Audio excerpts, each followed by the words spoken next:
Hello, this is Storybooks channel. New videos are posted every day. Subscribe and click the bell. Molly admired her reflection in the mirror. A tall, slender woman with luxurious hair. She hardly recognized herself.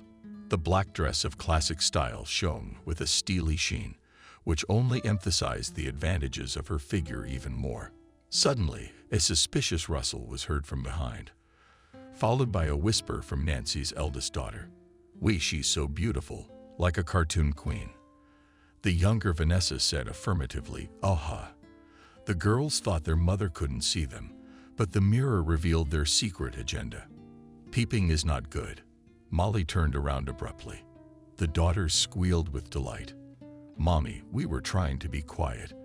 We just really want to see it all too." Vanessa messed up her nose, "So you can hear it from 3 kilometers away." Molly grabbed the girls in an armful and kissed each one on the sun-scented top of her head. "Wendy, Vanessa, the message had nothing to do with it because the mirror gave you away." The older girl walked over and immediately clapped her hands together. "Oh, you can see everything. And we thought you wouldn't notice us." Suddenly, the little girl's voice faded. "Daddy's coming." After the sisters had secretly entered the parents' bedroom, the door remained open, so no one noticed the appearance of the head of the family. Stephen tried to give his voice a cheerful note, but his face expressed dissatisfaction. "Who's distracting our mom? Come on, shoo kittens to your room." The girls looked at each other and ran out of the bedroom. Stephen didn't even throw them a funny joke, which sometimes happened when he was in good spirits. Today the man had been depressed since morning, so even his daughters were irritating him. Molly, too, was all tense, awaiting her husband's verdict. Stephen took a few steps back and looked at his wife for a minute. It was so unbearable that the woman asked in a half-whisper, "What do you think?" "Nothing good. Couldn't you have bought something more decent with the money I gave you?" "Stephen, the only thing I could have bought with that money was a warm bathrobe. My parents gave it to me. I wonder why I'm the last to know. I told you to keep me in the loop, including financially. But it was my parents who decided to help me out. It doesn't matter. You don't live on an island where you could do whatever you wanted. But you have a family, so you have responsibilities and duties." The high spirits evaporated immediately. Molly cast a fleeting glance in the mirror and saw a dim-eyed woman emerge. Stephen noticed the movement. Look at yourself without averting your gaze. Now you understand why I always attend important events. You're in that shabby outfit you spent mad money on. You look like everything. I won't say the number of years out loud. Tears, resentment appeared in the woman's eyes. "Stephen, why are you making a spectacle of yourself here right now? You should have gone to your own corporate party. If you're embarrassed of me, I didn't stuff myself into the company." The man jumped up to his wife and looked into her face. "You're still raising your voice. You should be dusting me off. I provide for you all. I feed you. I bought this apartment too, by the way. I'm in terrible debt. And all for what? To make my wife turn her nose up at me." "Stephen, why did you grab Molly's makeup and throw it all over the dressing table? That was my money too. So you'd better shut up." He headed for the door, but then he came back. "I'll give you half an hour to pack. Sam and his wife will pick us up. As for your reproach, I'm really ashamed of your appearance. Can't you see you look like a tortured codfish? I'd love to go to the party alone, but the chief has ordered all the staff to come with their soulmates, so I'm at your mercy, so you can consider my situation hopeless," and pouring his discontent on the unfortunate woman. Stephen already said more calmly, "Pays and really very unfortunate choice, but it's too late to change anything. And the hair, I think it's too inappropriate for your age. What's with all these frivolous aunts? I hope my girl's not in that condition. You'll see for yourself. I've prepared everything as usual." The husband went to tidy up his status persona. Molly remained standing in front of the mirror, and she wanted more than anything to tear off her dress and fall into the cushions and let her tears flow. But there was some truth in their reproach to Stephen. She was indeed entirely dependent on him. After all, even for the necessary feminine trifles her husband allocated her monthly funds. And after every trip to the store, she presented him with receipts. And this had been going on for almost 10 years. From behind again, there were light footsteps. The daughters nestled against their mother, as if they wanted to comfort her. And the eldest, Nancy, whispered, "Mommy, and trust Daddy. You are the most beautiful in the whole world." And he scolds you on purpose because he is afraid. What is he afraid of? Don't you understand? What if while Daddy's at work, the Tsarevich comes and takes you away with him? It happened. Remember in that story you read to us, Vanessa, the other day? Molly laughed. Well, I'm not Sleeping Beauty. And there are no princes and princesses among my acquaintances. Anyway, go to your room. Daddy's gonna come in and swear at us again. This threat was followed by an immediate reaction.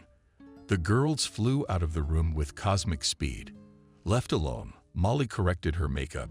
She once again critically examined herself in the mirror. What a mess of hair on her head. In a minute, the design was evil. There was no trace of it.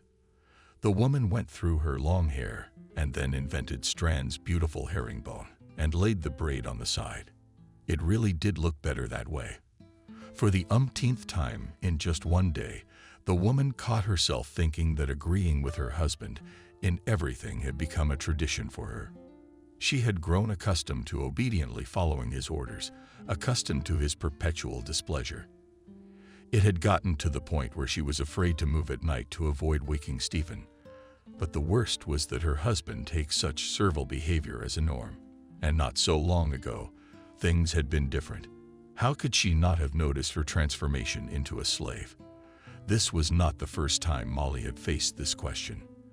After all, 10 years in the scale of one human life is a long time. But it so happened that Stephen imperceptibly became for her not only the main person, but also the ruler of her fate. Unfortunately, she realized it too late, and now she has to bear all the insults and humiliations without complaint. But all this she is ready to endure only because there is a hope that one day she will see again that kind Stephen, who for her was from childhood the standard of a real man. Molly was too young to remember the details of their first meeting, but Jenna loved to recount how her 3-year-old daughter had declared to the world when a new boy was brought into their group, "This is my friend," to affirm that right. The little girl squeezed the baby's palm tightly and led him to the part of the room where the play corner was. The pupils of the younger group fell silent, and the adult witnesses of this touching scene smiled reproachfully. But no one objected to this distribution of roles. Then Molly was not distinguished by a soft character, and on any aggression on the part of her peers responded sharply. And her methods of fighting with opponents allowed the use of brute physical force. Therefore, Jenna often had to blush from the unworthy behavior of a small bandit.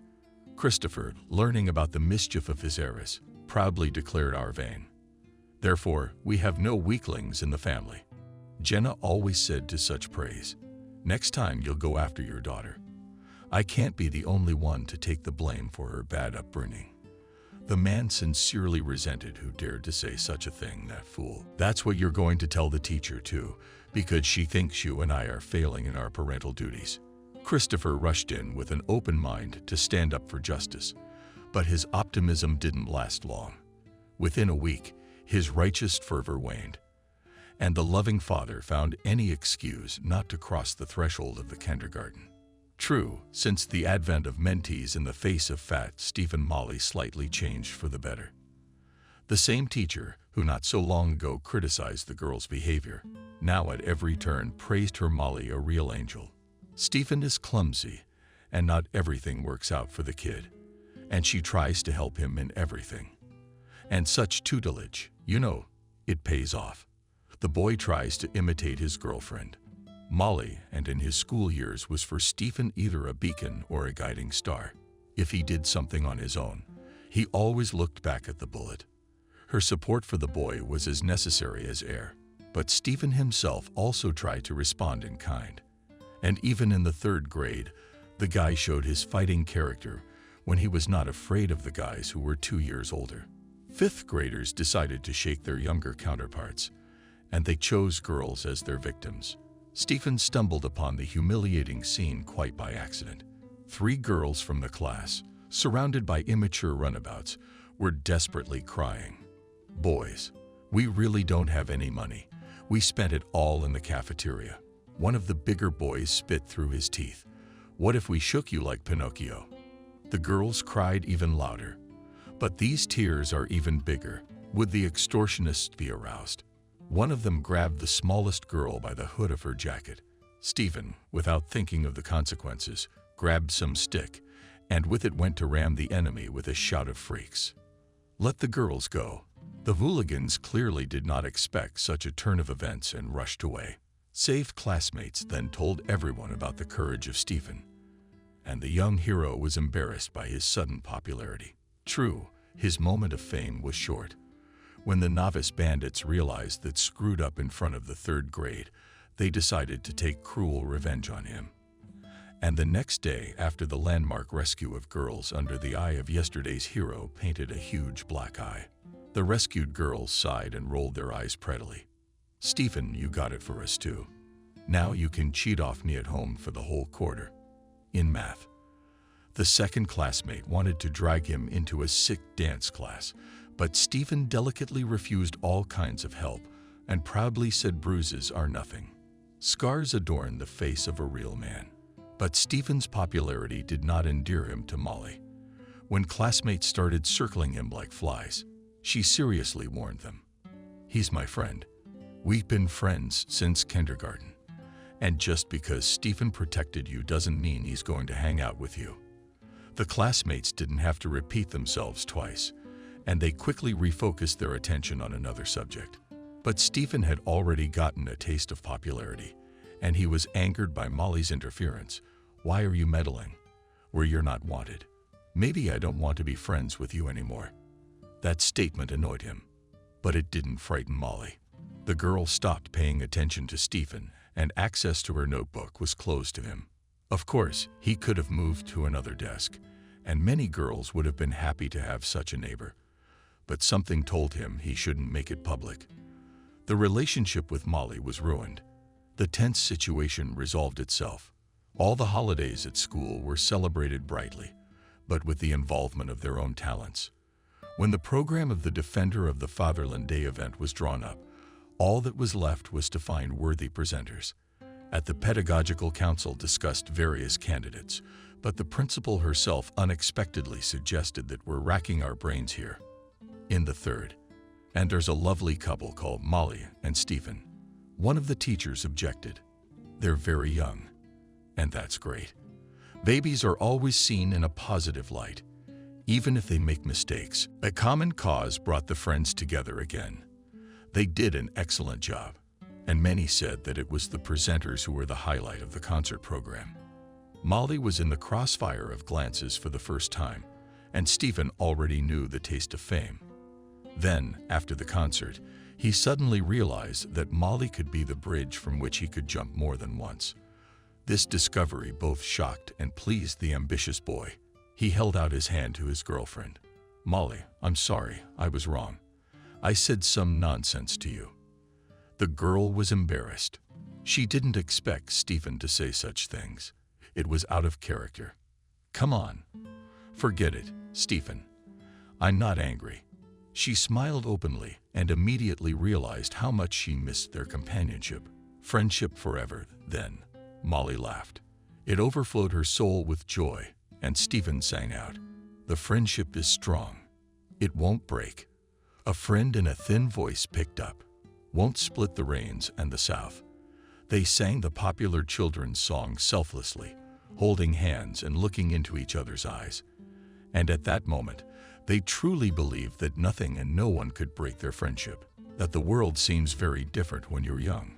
It's a well-known fact. Molly and Stephen were convinced that they should only step on the broad road of adult life, and they will walk on it easily and confidently. Although both of them did not have excellent diplomas, their chances of getting into a good university were high. At that time, there was a demand for lawyers and economists in the country, and the couple decided to apply directly to the capital's university. Molly had doubts at the last moment. Aren't we being overconfident? After all, this is not something, but a very serious institution. Courage beats cities. Remember that proverb. The girl realized that Stephen was encouraging them. Somewhere in the back of her mind, she agreed with him. But what doubt was growing? I remember, but I feel uneasy. What's with all this downward spiral? Molly, I don't recognize you. You've always been brave. That was before. It's all the same at your home school, but here it's Moscow. Maybe you and I can find something a little more modest. There are plenty of good schools all over the country. Stephen became serious at once. I'll try to prove to you the evil truth of life on my fingers. Indeed, there are many institutes in our beautiful country, but only the capital's universities have an impeccable reputation. Even if your diploma is full of C's with a few B's, the mere fact of graduating in Moscow will be a huge advantage when applying for your first job. I probably don't need to tell you that career growth depends directly on where you start. Molly looked at the guy as if she was seeing him for the first time. They had talked so much, knew so much about each other. Molly understood that Stephen wanted to achieve something, but for him to have such emphatic, pragmatic thoughts, she had no idea. He even seemed like a distant stranger to her now. Stephen, are you thinking so strangely? I even get the impression you're repeating someone else's words. I can't deny it. I have my moments. But I don't see anything wrong with it. Look at you and me. I mean, we both come from average families. Our parents are positive people, real hard workers. How is that a bad thing? My dad has honorary degrees all over his wall. So what? Where do we put these props? What use is it? Stephen, are you talking crazy shit right now? It seems so to you because you were brought up on outdated stereotypes. But life changes, and today we have different priorities. Because enthusiasm alone won't get you far. My father realized that a long time ago, but he didn't have time to readjust. He laid it out for me. The rules of life should be initially, as the great poet said, from the young nails to aim at achieving the main goal. Of course, at first it may seem unattainable, but if you set the right accents, everything will work out. Did you surprise me? I've never looked that far. I always thought it was like a computer game. You had to go from one level to the next. In principle, you have a good point, but the main goal should be immediately using your comparison as a target. Stephen looked at her with his eyes. So Molly understood, and her arguments will not be heard, but still tried. Wait, Stephen, what if we don't get in? And I'm definitely getting in, and I'm sure of it. If I can't get in on a budget, I'll study for a fee. But that's a lot of money. My parents don't have that kind of money.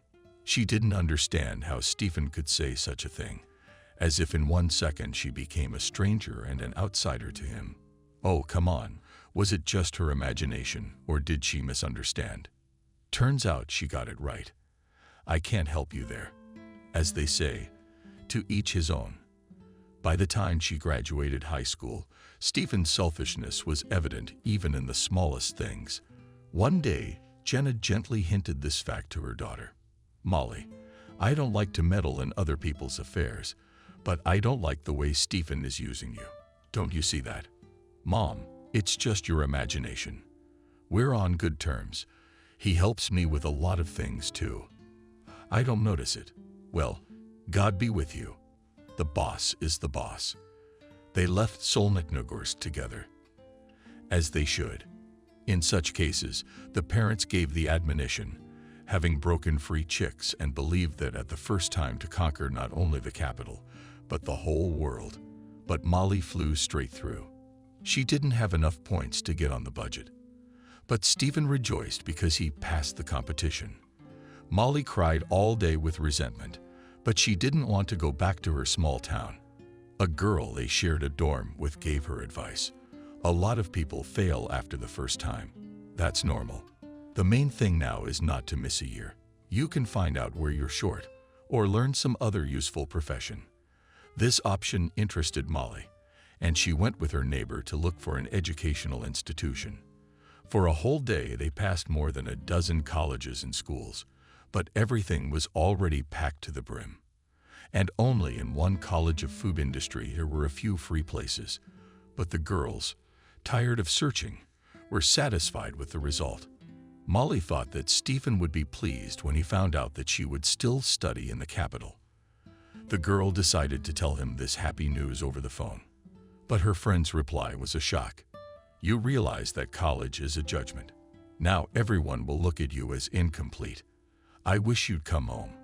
You could try again next year. Molly tried to change her friend's mind, but he firmly believed he was right. The girl called him several times, hoping for a meeting. But Stephen each time found 100 excuses to keep the date from happening. Evelyn, the girl they went to college with, noticed. I think your date is embarrassed of you. He's my friend. We didn't have any of that, and it's too bad. No matter what anyone says, but guys like consistency. Yeah, they might have an affair with your girlfriend on the side. But God forbid they get something they used to think was theirs stolen from under their noses. What are you implying? I'm not implying anything. I'm telling you to make your Stephen worry. You're an attractive girl, and you can have suitors. Evelyn, do you think it'll work? Are you sure your friend's gonna come running? How do I put this plan into action? It's very simple. Evelyn's method was simple, but most importantly, it required nothing. The executor was also quickly found. Molly was being courted by a guy who was nearing the end of his studies. John was a fan of the Bavarian business and dreamed of having his own restaurant. He was jokingly called the Bavarian Book in college because he knew 1,000 recipes and fascinatingly told about the national peculiarities of the cuisines of different countries of the world.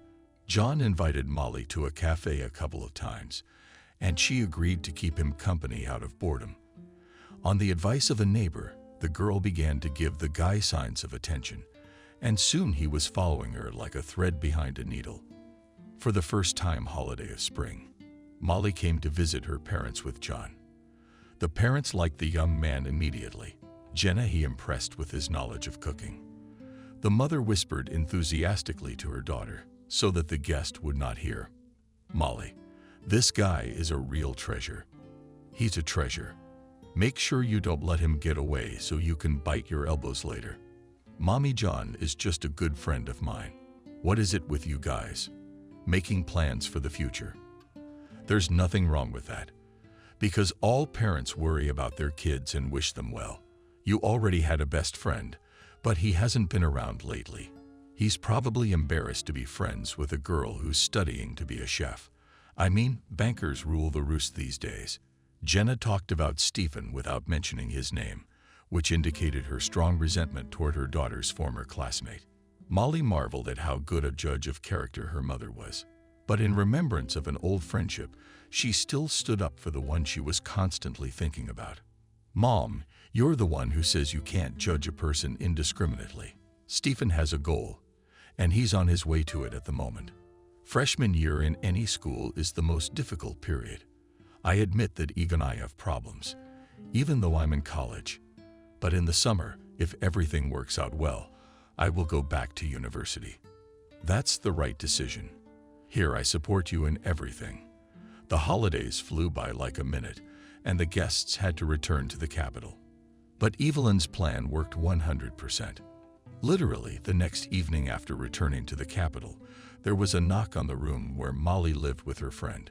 When the girl opened the door, she was stunned with surprise. In front of her, with a bewildered smile, stood Stephen. Hello, boy. It is not known from what secret place extracted a huge bouquet of flowers. I'm sorry I'm late, but I wish you a happy spring festival. I couldn't make it earlier. You probably weren't expecting me. You guessed. I haven't been expecting you for a long time. But what's an old friend for when there are so many suitors around? I heard you got a boyfriend. You guys are serious. Molly's heart was ringing with joy. She had no idea Evelyn's plans would bear fruit so quickly. Since when did you become interested in my life? Molly, can I come in? It's awkward to talk in the doorway. Yeah, sure. I'm sorry, but your visit is so unexpected that I'm confused about an old friendship. I mean, you're the one who stopped returning my calls. And since I'm not a vowed nun, I have every right to date. Yeah, of course, it's my fault. But you do realize that the life of a student. The girl interrupted the guest. Stephen, I understand it's hard for you. You sleep 3 hours a night. You have a goal, but you forgot one little thing. I'm a student too. Yes, the profession I'm learning isn't that prestigious. But if there are no cooks, bankers, and other professions will have a hard time. The young man looked at Molly as if he were seeing her for the first time. The girl noticed how he blushed to the roots of his hair. By this sign, she realized that her suspicions were not groundless, and Stephen was really shy of her. Society. But the fear of losing such a convenient and fail-safe defense still overpowered ambition. But soon there was another reason that made Stephen protect his friend from outside influence. The guy was pleasantly surprised to learn that in a few months Molly had learned to cook. One day the girl and her friend asked to visit Stephen. He agreed, but warned, "You just don't fall." But we have everything Spartan. Evelyn did not hold back and barely crossed the threshold of the room. This is not a room to live in. It's a real den. Okay. Outsiders, please leave. Molly and I will try to make this place look a little more decent. It wasn't 2 o'clock before the occupants, gingerly looking around, couldn't believe they'd gotten into their room. But even more. The boys were surprised when the temporary hostesses invited them to the table, in the center of which a large pot shone with pristine brilliance. The reaction from the hungry students pleased Evelyn immensely. It seemed to her that another minute's delay, and the boys would go into shock from the increased secretion of saliva. From what was in your refrigerator, we could only boil borscht. So, dear hosts, don't be sorry for the modest table, but 4 sturdy guys were not up to etiquette, and they greedily pounced on the food. However, the excellent appetite did not prevent them from periodically complimenting the girls on the delicious food as if they were at home. It's been a long time since I had such a hearty lunch. Today we have a real belly feast. The girls were satisfied with the result of the action, and the guys were inviting them to visit. Girls, your borscht is like the elixir of life. Come again next time, we will buy more food. Maybe you can make us some cutlets. Evelyn winked, but it's true what they say that the shortest way to a man's heart is through his stomach. Today I was convinced of that. Molly was absorbed in her own thoughts and said nothing. Evelyn tugged her friend by the arm. Molly, wake up. Listen, what do you think, Robert? Robert who? Well, the skinny, tall one. And the one with the glasses, he's not bad looking. No, he seemed nice. The girlfriend's romance with the future banker spun so fast that in the summer the couple got married. The newlyweds rented an apartment, and Molly was left alone in the dormitory. But this loneliness was not long. In the fall, she entered the university on a correspondence course. Stephen also agreed that combining study and work is the best option for a couple who are going to become a family in the near future. Only in this generally happy picture there was no place for John. The guy saw from afar, shining at Molly in the company of a childhood friend, and understood everything without words. No, he did not hold a grudge against the girl, whom he really liked very much. But realizing that his chances were practically zero, he silently retreated. Then he could not suspect that many years would pass, and he would play a major role in Molly's destiny. Jenna was unpleasantly surprised by her daughter's decision to marry her childhood friend. But most of all, the woman was worried about John, whom she liked very much. Molly, have you thought this through? Stephen, he's a selfish bastard. You've had your share of grief with him. Mom, you're being weird instead of wishing us happiness. You make terrible predictions. Christopher did not interfere, but from his look it was easy to guess that he was not excited about the upcoming wedding either. Not until before the celebration itself. He still decided to talk to Molly. Daughter, I just want to say don't confuse childhood friendship with love. Are you sure Stephen feels that way about you? Of course he does, or he wouldn't have proposed to me. But as the emotions subsided after the wedding, Evelyn began to ask herself that question more and more often. All the burdens of family life she had to pull on herself. even more complicated life. Studies. Stephen advised his young wife to quit Molly University. Why bother with your brain? You have a good profession. Very useful for the family, by the way. I love your borscht and everything you make. Stephen, you're the one who told me to go for it. That's right. But I think right now your only priority is our family. I want my home to be warm and cozy and filled with children's laughter. And what will we live on? Let now our parents help us a lot, but they're not going to be pulling their weight forever. I'm not gonna put that kind of weight on their shoulders. I've only got 2 years of school left. Then I promise that I will do everything I can to provide for my family. Molly listened to her husband's optimistic plans and suddenly asked Stephen, "Tell me honestly, why did you marry me?" This conversation took place during breakfast, and the man almost choked on a sausage sandwich with cheese. Molly, is it permissible to ask stupid questions while eating? Well, most women suffer from this bad habit. But I'll tell you the answer to that. I've never even considered another candidate for wife. You and I know each other well, which is good for our marriage. Then you're a great hostess and a great cook. In short, I have complete confidence in you. Stephen, what about love? Did you marry me for pragmatic reasons? Molly was astonished by her husband's revelations. She had expected to hear from him quite different words, but he did not think it necessary to say them, even for the sake of propriety. The young woman felt humiliated and wanted to tell her husband everything. But Stephen caught her mood and beat her to it. Love is a beautiful word, of course, and I understand perfectly well what a storm is brewing in your sensitive heart. But life is hard, and you can't get very far on love alone. For me, it's more important the material side and everyday life. And lyrics are a secondary matter. So you didn't marry me for love. You married me for convenience.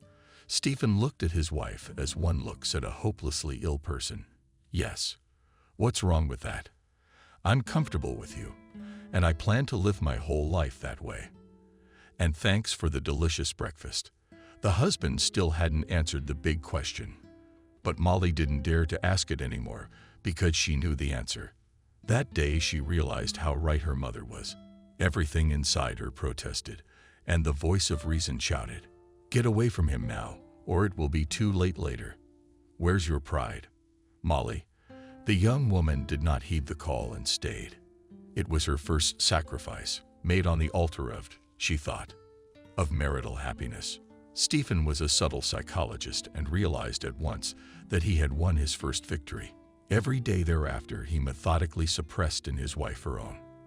His dictate was well thought out and from the outside resembled the care of a beloved woman. Another advantageous quality was possessed by Stephen. He always acted proactively, not giving his wife a chance to recollect. Just a year of living together, Molly turned into a mountain maid of her husband.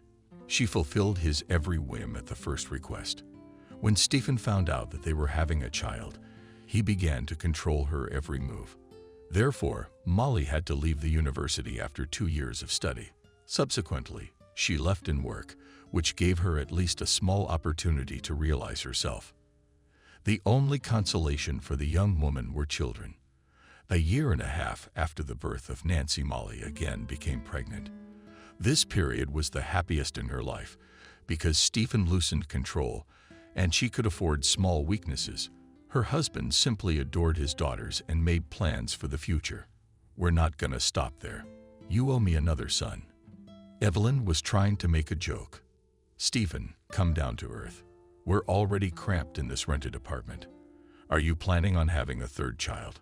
"Don't worry, wife. Our living conditions will improve very soon." Molly knew that her husband was not used to throwing words into the wind and waited patiently.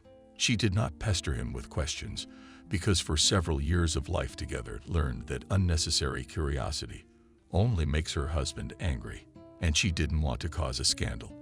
One day her husband came home from work in a high spirits. He picked up in his arms, ran up to the neck of his eldest daughter. "Well, my princesses will soon cross. We will have a big apartment in a new neighborhood." Molly was wary. "Stephen, But where did we get that kind of money? Have you forgotten where your husband works? That's right, at the bank. I've already taken out a soft loan. Then we don't have any maternity capital. I even forgot about it. You should have. We could use the extra money now. By the way, I've already paid the deposit and all the necessary documents. I don't suppose you'd mind if I took care of it. Sure, Stephen. I don't know anything about legal matters anyway. Besides, you're doing this for the best interests of our family. Exactly. And I'm glad you realize that. Hopefully, happy news. You're gonna feed me tonight. The woman shook her hands. I'm sorry, darling. It's really great news. I'd forgotten all about it. I've had everything ready for a long time. And the first, and the second. Tonight, I decided to make chicken vine. Stephen kissed his wife in the heat of the moment. And if you knew how much I appreciate moments like that. I'm Stephen too, and I wish there were more of them. But her husband didn't hear her.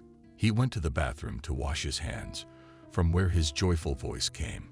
Yes, I have more good news. I've been offered a position as head of security.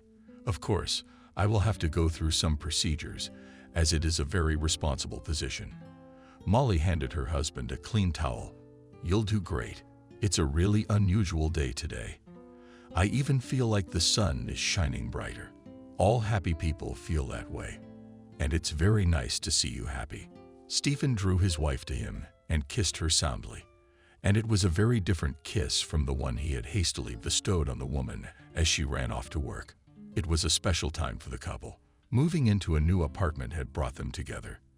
And everyone in the family was fully engaged in getting on with their lives. While Stephen disappeared at work, Molly was engaged in minor repairs. To help the young family decided and parents. Even Nancy Vanessa tried to contribute to the common cause. But it was not always successful. When the renovations were finished, Jenna wanted to have a heart-to-heart talk with her daughter. Wendy, are you happy? Or are you trying to be? Mommy, have I ever lied to you? Why are you asking me? You look tired. It's been a long time since we've seen each other. You've changed a lot. Have I aged that much? I mean, it's become dull, and you look confused, and you're always eyeliner, as if you're afraid I'll read something in them. Molly sat down on the chair opposite her mother. Her condition was not hard to guess from the way she nervously rubbed the limp tablecloth on the table. Mom, even if I'm not completely happy, but only trying to portray it, there's nothing I can do about it. Yes, I often catch myself thinking that I dreamed of a different life. Yes, I feel like a bird in a cage all the time, and I'm aching to break free. But you know I can't afford it. I have kids, and they need a father. Stephen loves girls. They're his. Jenna cried softly. Daughter, what kind of life have you condemned yourself to? I mean, it could have been so different. What I can't understand is what happened to your character. You were so stubborn in your childhood and in your youth. Mom grinned bitterly. Do you know the answers to these questions yourself? Yes, it's my own fault for letting myself dissolve into my husband. All that was left of me was a shadow. I sacrificed everything else on the altar of marital happiness. I may have used a strong comparison, but it's the one that best fits the situation. I don't know what to advise you, but remember that you have family who will always help you. Thanks, Mom. But I still have faith that Stephen and I will work things out. Jenna didn't say anything. She felt in her heart that in this way her daughter was trying to hold on to the last hope that was about to disappear forever, like a star in the morning sky. If the first years of married life, Stephen still sometimes hears the voice of conscience. After moving into the new apartment, he stopped listening to it. He felt he was the master of his life, and anyone who didn't agree with this division of roles, he put a lot of pressure on. Of course, it was Molly who got the brunt of it, although the woman had recently lost all ability to resist. But strangely enough, it was this blind submission that threw the man off balance, and he had to make a lot of effort not to spill his irritation in public on his wife during the corporate party. When they arrived at the restaurant, where the event was held on the occasion of the bank's anniversary, the party was already in full swing. After a short introduction of the guests, the chief took Stephen aside. Your wife is a real beauty. Women in general are the jewelry of our lives. That's why they need to be treated with care. Molly felt awkward surrounded by strangers, but she was not bored alone for long. Suddenly, a familiar voice sounded nearby. What a surprise! How nice to see you here. Molly, the woman hardly recognized in the young respectable man Robert, that longtime student who had won the heart of her dorm mate. I didn't expect to see you here either. Stephen didn't tell me you two were working together. You're not gonna believe this, but I'm just a guest at this party. I work for a company that works closely with the bank. What you don't know, Molly, is that your husband was the lucky ticket. Everyone else in our company has a more modest life, though none of us have any reason to complain. Wait a minute. Robert, why are you alone? Where? Evelyn. My wife's like the Flying Dutchman. You've probably heard of it. Evelyn appears like a mirage, then disappears. She's currently in Italy. You may not know that my wife owns her own restaurant, but that's not enough. She's got her sights set on a whole chain. Molly felt a painful tingle under her heart. She wanted to ask Robert something else, but Stephen returned. He nodded casually to a former classmate. Hi, we'll talk later. The husband wouldn't let go of Molly's hand. Stephen, where are you taking me? By the way, I'm hurting for nothing. I told you to keep a low profile. Now I'll find our place, and you'll wait patiently for me. The organizers refused from the traditional long table, and all the guests of the feast were seated at separate tables in groups of 6 people, so that the participants of the feast did not get lost. Each seat was marked coquettishly with a name tag. Stephen quickly looked up her last name. See, it says Smith. That's you and me. Sit and wait. I hope I'm allowed to go to the bathroom. Your irony is misplaced. Sit down. There's someone else I need to talk to. Her husband's behavior made the woman furious. She could barely contain her emotions. Stephen, why all the trouble? Why did you bring me here to ridicule me? So that I would be alone?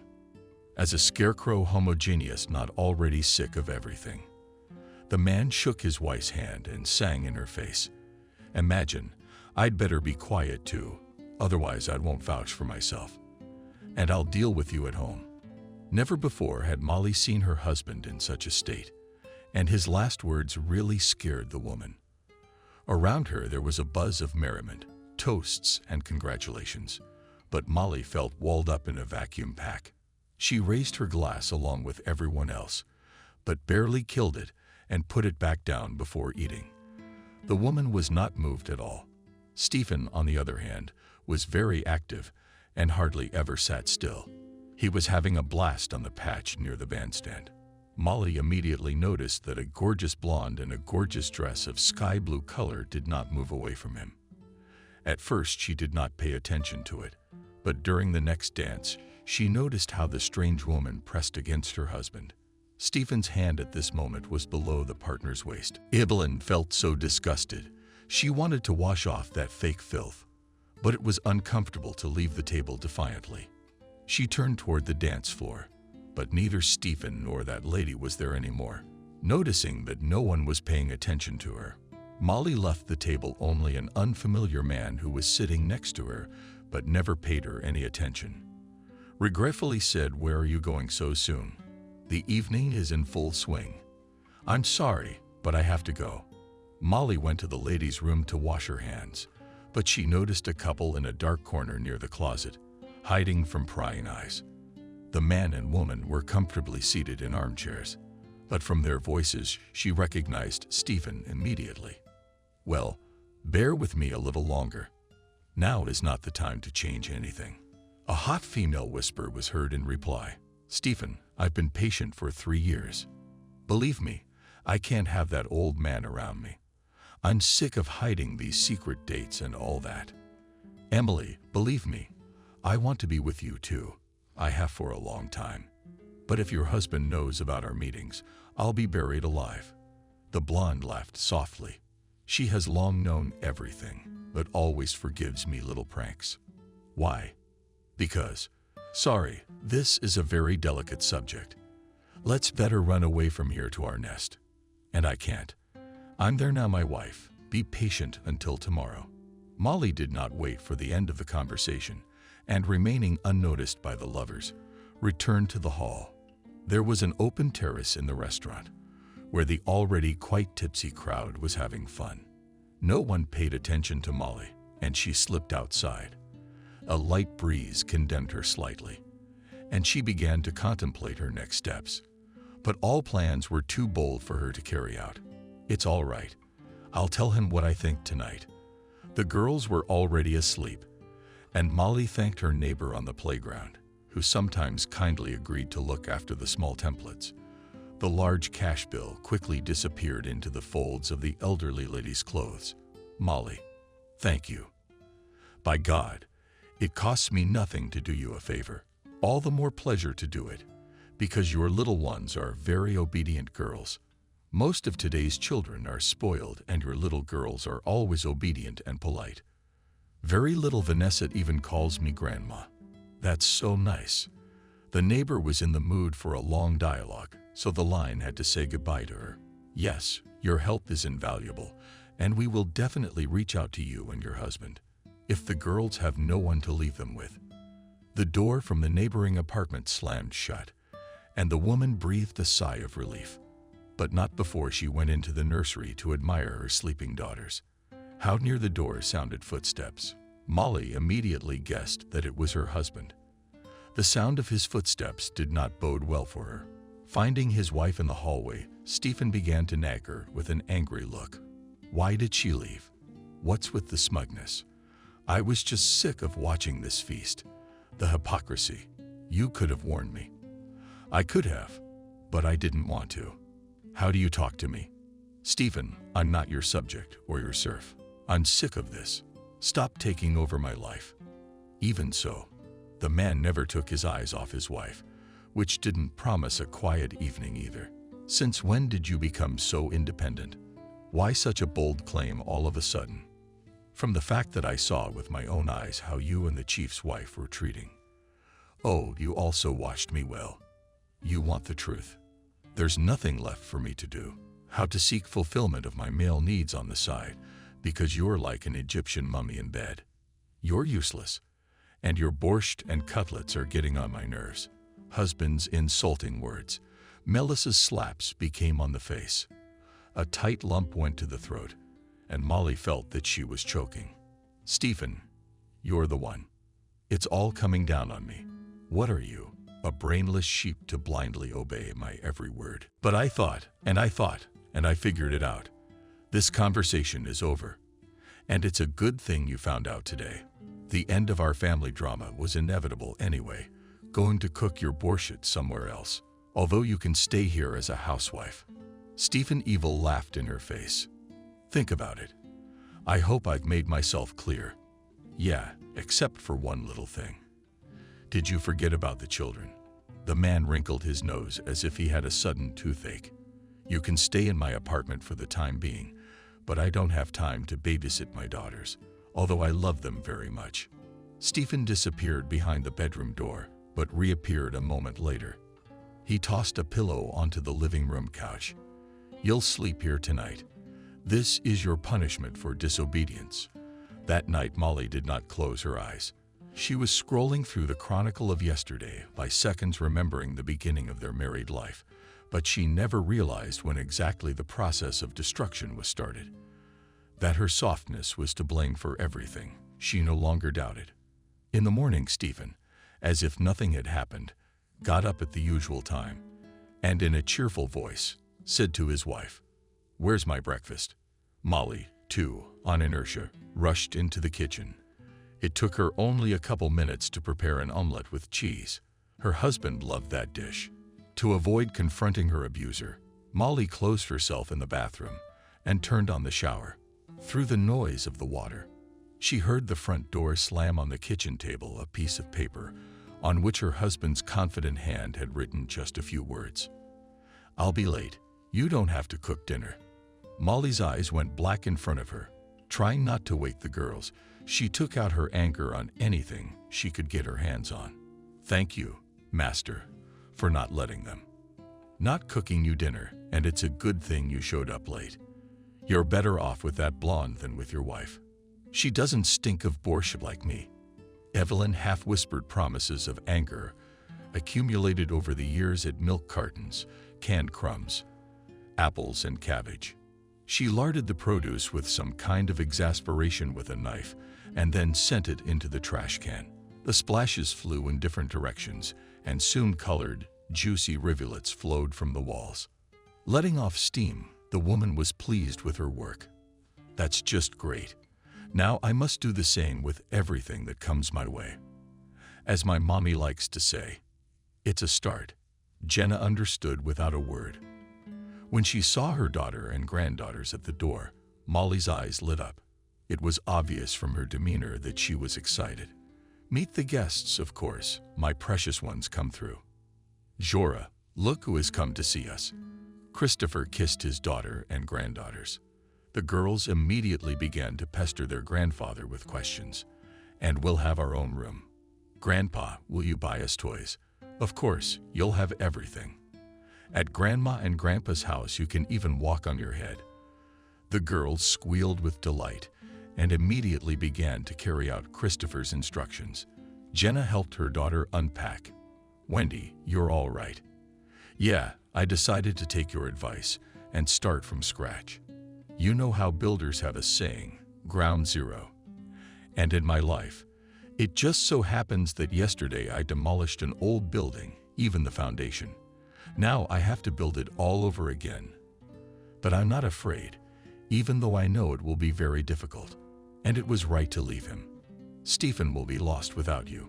Mom, he found a replacement for me a long time ago. I don't think there's another woman like you in the world. No woman would put up with an arrogant man like your Stephen.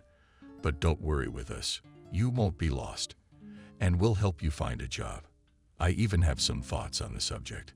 That's interesting. Come on, Mommy. What are you up to? Remember Camille? Remember our town's first cooperator? She's in urgent need of workers. She's not doing well. She's in credit. And her bar barely generates any income, believing she's working at a loss. The next day, Molly was already on the staff of the local diner. Aunt Miranda's diner was located in the bus station. But in the town, the establishment had a bad reputation because there from early morning to evening there pushed fans of drunken drink. The landlady was delighted to see Molly. Oh, thank you, Molly. Everyone's running away from me. I don't like the conditions. You'd think I'd be happy with these skewed faces. They come in at the crack of dawn. And they beg for a loan, and then they forget. The word hunt, the left-hand woman laid it on the line. All the nuances of working in an establishment of this type. But Molly was not frightened by the difficulties. She studied the peculiarities of the job for a few weeks, and then she told the landlady, "Why don't you sell baked goods? You could even organize a hot meal here." After all, there is such a flow of passengers at the bus station. Miranda gave the new employee a condescending look. "Do you have a Barbarossa plan?" "Of course, from the outside. Everything looks good, but what I made from the tent pies, believe me, much more than on the trade of beer drink. Look, I've done some calculations." Molly handed the landlady a notebook and sheets of paper with figures. She asked in surprise, "Are you familiar with this business?" "Not much. 2 years of college, then the same number of years at the university. I wanted to become an economist, but it didn't work out. But I still got some useful knowledge." That same evening, a satisfied Miranda beckoned Molly into the back room. "And I've been studying your Checklist notes." Why do I say that? Because these numbers remind me of a cipher, like in the movies about spies. Of course, I don't understand this science very well. But I trust you. I'm in a bad situation. I need to fix it now. I agree with everything. But tell me, where are we going to do all this? I mean, that's going to require additional staff and space. Molly began to explain her plan. We're going to rent the space.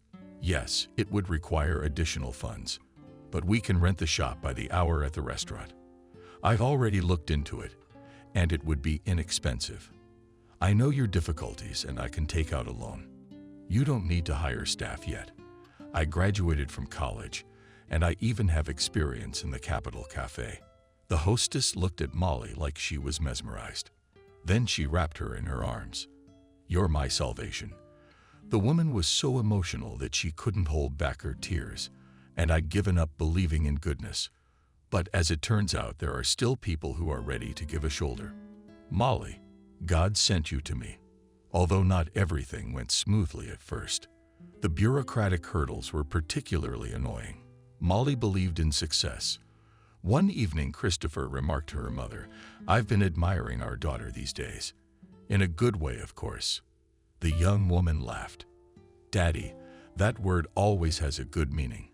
But I didn't even realize that my person could delight." Jenna supported her spouse. "And you do not laugh at your father, and I completely agree with him. Did you really become like a person after you dumped your banker? You've blossomed. You've gotten prettier. You've got a light in your eyes. Dad, you've been praising me so much right here. Aren't you afraid I'll become a know-it-all?" "No, that's not typical of you. When you were a kid, you fought for the truth, defended the weak. And it's nice to see the old Molly now. So go ahead, my daughter, and start your own business." It was an accidental conversion by my father. The phrase is firmly planted in the innovator's brain. She'd never thought of running a business on her own before. Insecurity got in the way. But the first 6 months of working at Aunt Lisa's showed that it could become quite a real challenge. Later, the owner of the place herself began to talk about it openly. "Molly, you can't go to the back of the house. I still can't believe that my granddaughter has turned into a respectable establishment." Of course, the Alkis are not happy about the changes, but their opinion is of the least interest to me. But moms with babies and old grandmothers like to shop with us. But what I like most of all is the name Aunt Miranda's Pie. Succinct and beautiful.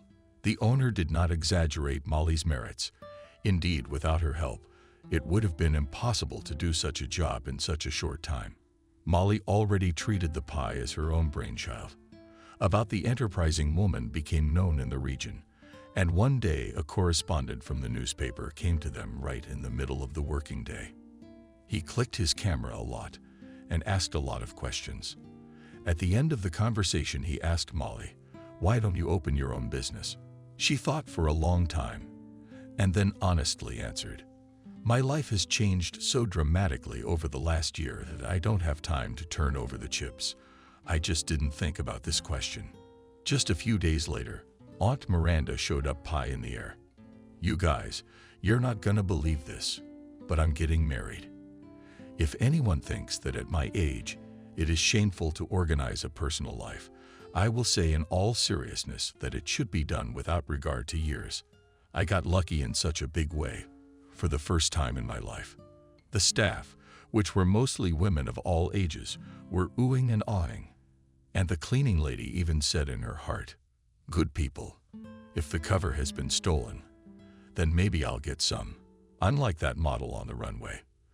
The woman walked through the hall, wiggling her hips and waving a mop. Everyone laughed heartily at the colorful number of the cleaner, but it was an ostentatious laugh. "What's going to happen to us now? Miranda, if you leave us, I don't think the new owner will want to keep us. Girls, don't be harsh on these. I assure you that you will not end up on the street, because your new owner will be Molly. So please love and pity." It was so unexpected for everyone that in the spacious room there was such silence that the hum of the refrigerator seemed like the roar of an airplane. But it was Molly who was most shocked.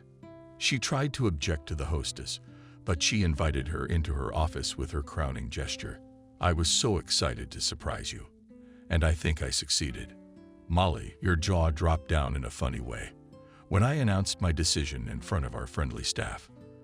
The woman was used to the fact that her hostess's vocabulary consisted mostly of phrases not used in literature. What struck her most was the tone with which she was now uttering them. Miranda's whole being and was imbued with sadness. "You wouldn't believe, Molly, how my heart is torn to pieces, for I've grown attached to this town and to my bar. But I'm sorry, Pie, But I can't miss my last chance to be happy at any age. And I've met a decent man. Maybe we'll make a model family. It's a pity that my darling lives in the far north, but my son is settled there too. So if things don't work out with my new husband, I'll live out my life with Kevin. You bet, Aunt Miranda. You'll do fine. But could you sell your business profitably? I could, but I can't trust my business to just anyone. And you're the one person I have 200% confidence in. I will try to justify your trust, and I really hope you will visit us. It took a few days to sort out the legal details. Under the terms of the deal, Molly had to pay her former landlady an almost symbolic sum. You've done a good deed for me, and I'd like to return the favor. After all, not everything in this world is measured in money. I really want things to get better for you. Miranda sincerely wished Molly success, and the words of this kindest woman were heard in heaven. Becoming a full-fledged owner of the pie, Evelyn began to plan the expansion of the business. Soon she bought a small restaurant, which was located near the pie shop. The more successful Molly's business went, the more friends she made. They were mostly men who were eager to win the favor of the single woman. Of course, some were annoyed by the businesswoman's success. The list of the woman's bitter enemies also included the parents of her ex-husband. When Molly disappeared with the children, Stephen believed that she would return. Nothing will crawl to my feet and will still beg like alms that I took her back. My wife is not fit to live on her own. She can't do anything. And she has no education. She'll just get a job in a diner. These were the predictions Stephen made in the company of friends. On the occasional outing, the boss's wife, he wouldn't get involved for purely personal reasons. But Molly's place was quickly taken by a young female employee of his bank. The man kept in touch with her parents, so he was aware of the affairs of his runaway wife. When he found out she'd gotten a job at the bar, his joy knew no bounds. I told you I wouldn't be surprised if she married a farmer or a chauffeur. But Stephen's triumph was short-lived. Molly filed for divorce and alimony. It was a twist he never expected.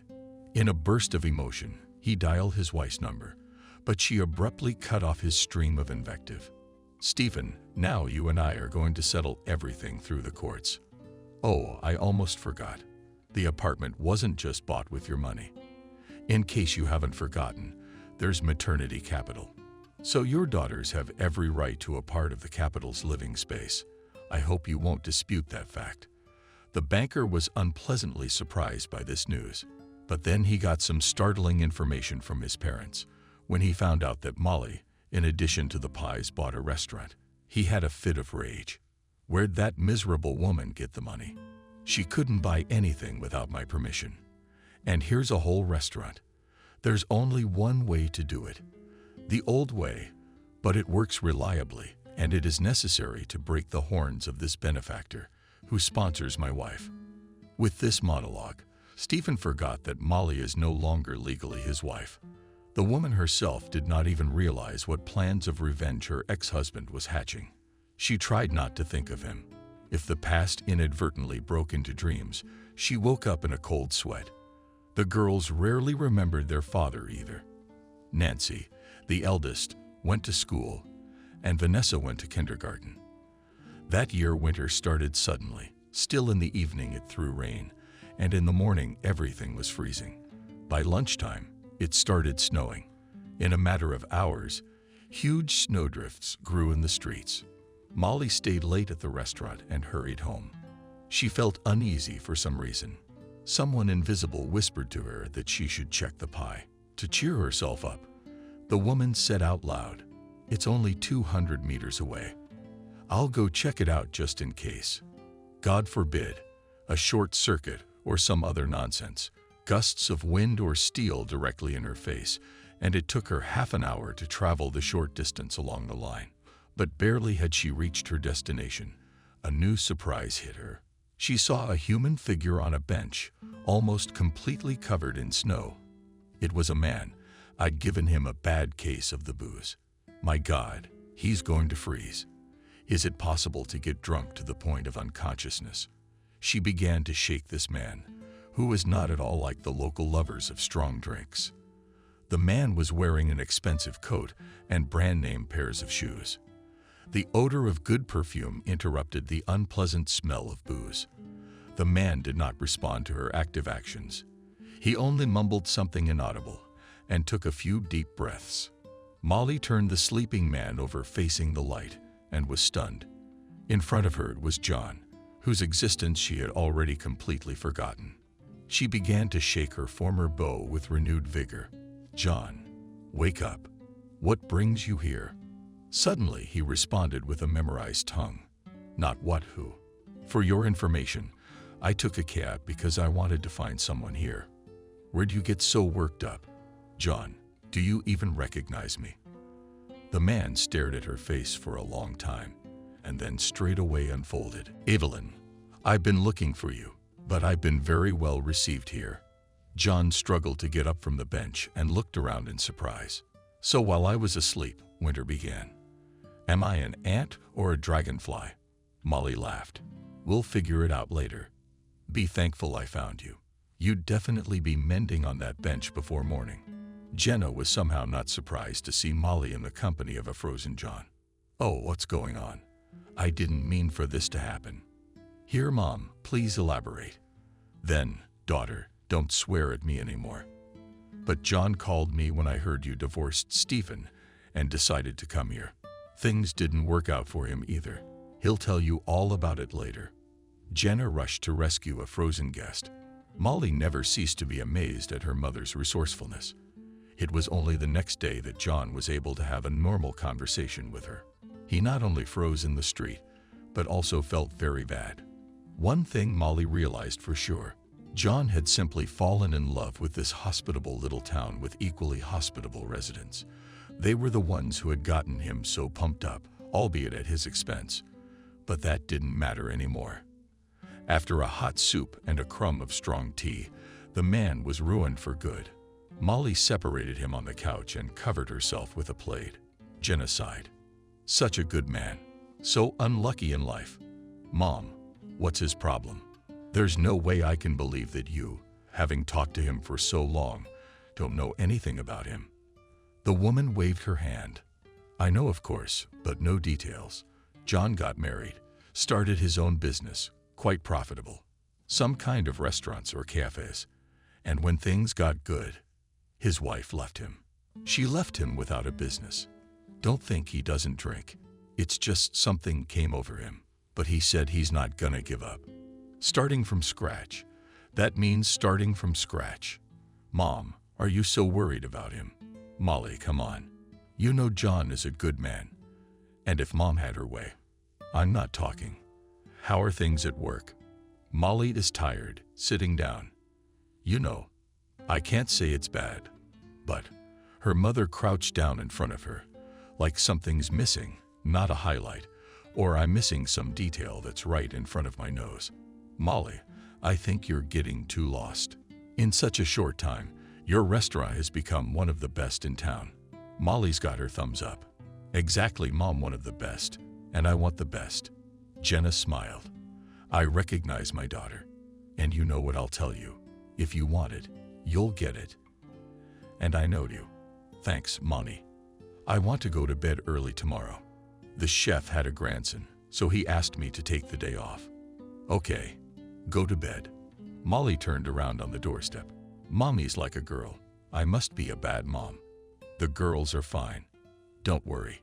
And you're a good mom. It's just hard for you all by yourself right now. And your father and I don't know anything about it to help." Wendy hugged her mother in a fit of emotion. "What would I do without you?" Early in the morning, she kissed the sleeping girls, ran off to the restaurant. There was a lot to do, and soon she forgot completely about everything. Stephen threw his shirt with annoyance in the face of his new pasora. "I do not understand.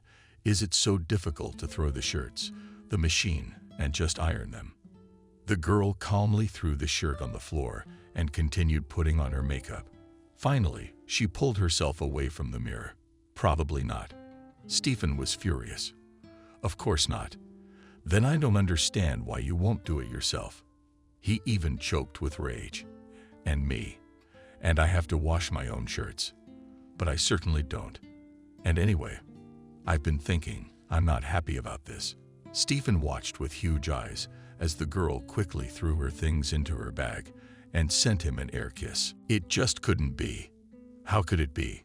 Somebody out there. And just walked out on him like that. No, this is all Molly's fault. She was the first one who dared to do something he didn't want her to do. Stephen struggled to find a clean shirt in the closet. He breathed out a sigh of relief. It was laid out, apparently still Molly's. And then he was so furious. He must suffer here, and he'd be ruined. The businesswoman was late. It's funny if she's an illiterate fool. This business makes money. Although his mother said she had blossomed, and the girls were well dressed, he didn't want to believe it. Somehow he was absolutely sure that if he called Molly, she would come crawling back on her knees. Except, and that wasn't the plan. She should have just had to crawl over and apologize. He would forgive, of course, but not right away. And he'd make some conditions and rules for her. Stephen straight up daydreamed about making up rules, but then shake it off. You might not even make it to work on time that way. As soon as he ran to the bank, he was called to the chief. Stephen was surprised and even grimaced. He didn't really want to talk to the man who was the husband of his former mistress, but there was nothing to be done. Stephen was still a servile man, although he had Napoleonic plans. "May I come in, Stephen?" Stephen went to the table and only now saw that at the table in the corner of the office sits Emily Berry, smiling at him like that. Stephen is even coldly offended. And she's just what she needs. They parted not very nicely, or rather, very ugly. Stephen's head was already spinning. He'd just found out that Molly had filed for divorce. And then there's Emily. So, our dream has come true. I can move in with you. Stephen dumbfounded and looked at her. Are you saying you're gonna leave your husband? Well, of course I am, honey. We've talked about it so many times. He wrinkled his nose like a toothache. It's true what they say, beauty and brains are incompatible, and you're going to work. Emily fluttered her eyelashes in surprise. Why? Why? I doubt that your money bag will give you a generous parting gift, but keeping me in my place is out of the question. Emily stared at him for a while. Then she said, So you don't want me in your life? Emily, you do the math. But Emily was already in a tizzy. She screamed so much that Stephen grabbed his head and just pushed her out of the apartment. To be honest, he was very worried at first. But he complains to his husband. And then what? But it seemed to pass. Now, watching her in the chair, he realized it was nothing like that. People like her don't forgive. Stephen, I have an offer you can't refuse. Stephen tensed up. I'm listening to you. We need to help our office. It is not so far away. Only 300 kilometers from Moscow. Stephen shrank back. That's it. They're gonna send him to some shithole and forget him. Don't worry, it's only for a few months, and then you can go back to work. Stephen understood perfectly well that he had no choice and waved his head doomfully. But the surprises didn't end there. He stayed in some Pinsk for almost 6 months. He came to the apartment on weekends to sleep it off. He waved it off because where he was forced to stay, hot water outages were the norm. He knew that a young employee was temporarily performing his duties and was sure that he would fail him in his work. But he was wrong. The young employee not only did not screw up his work, but made some adjustments that pleased his boss. Anyway, when Stephen finally returned, he was left with his hands in the air. Sorry, Stephen, but your successor is doing a much better job than you. What am I supposed to do? You promised I'd get my job back. But you don't think I came back to my position at the expense of the bank. You can go back to your old position, or you can look for another one, if you're not happy with it. Stephen wrote his resignation letter in the full belief that he'd be ripped off. But of course that didn't happen. He blamed Molly for everything, absolutely everything. He had a thought in his head that he should go and see how she was doing, especially since he had kids there. Stephen liked that thought. He even called his mother. Oh, Stephen, I don't know if you should come. Molly's doing really well. I don't think you're gonna like it. I mean, she's doing really well. Would you say her diner is making a good profit? Stephen laughed, but his mother didn't support his mirth. She's got more than one restaurant now, and I know she's opened one in a neighboring town. Stephen even choked on his saliva. Mom, she's got a rich patron, but somebody's got to give the fool a clue. What should she do? Before we could say those words, Stephen quit, but it didn't matter. It was time to visit my daughters, and at the same time to visit my wife, to look her in the eye. She's been on my payroll for years, and look at her. He didn't say anything else, just hung up. Well, Molly, Stephen suddenly turned around, wondering what he had in his life. Nothing. Not even a job. Not even any of the ladies around him. Of course, when he was on the horse, everybody was interested. And when he fell down, everyone just passes by and pretends they don't know. Molly was so busy that day that she forgot all about John. But he didn't forget about her. He showed up at her restaurant just before lunchtime. Can I sit here in a corner? Molly smiled. Sure, if it's not boring. I'm having a banquet tonight, and I don't have a cook. So I've got to make do. John resolutely took off his jacket. There's something to change into. Molly looked at him in amazement. Jesus, I'd forgotten that you're the best chef ever. John modestly conceded. Well, I guess you're exaggerating, but I can do something.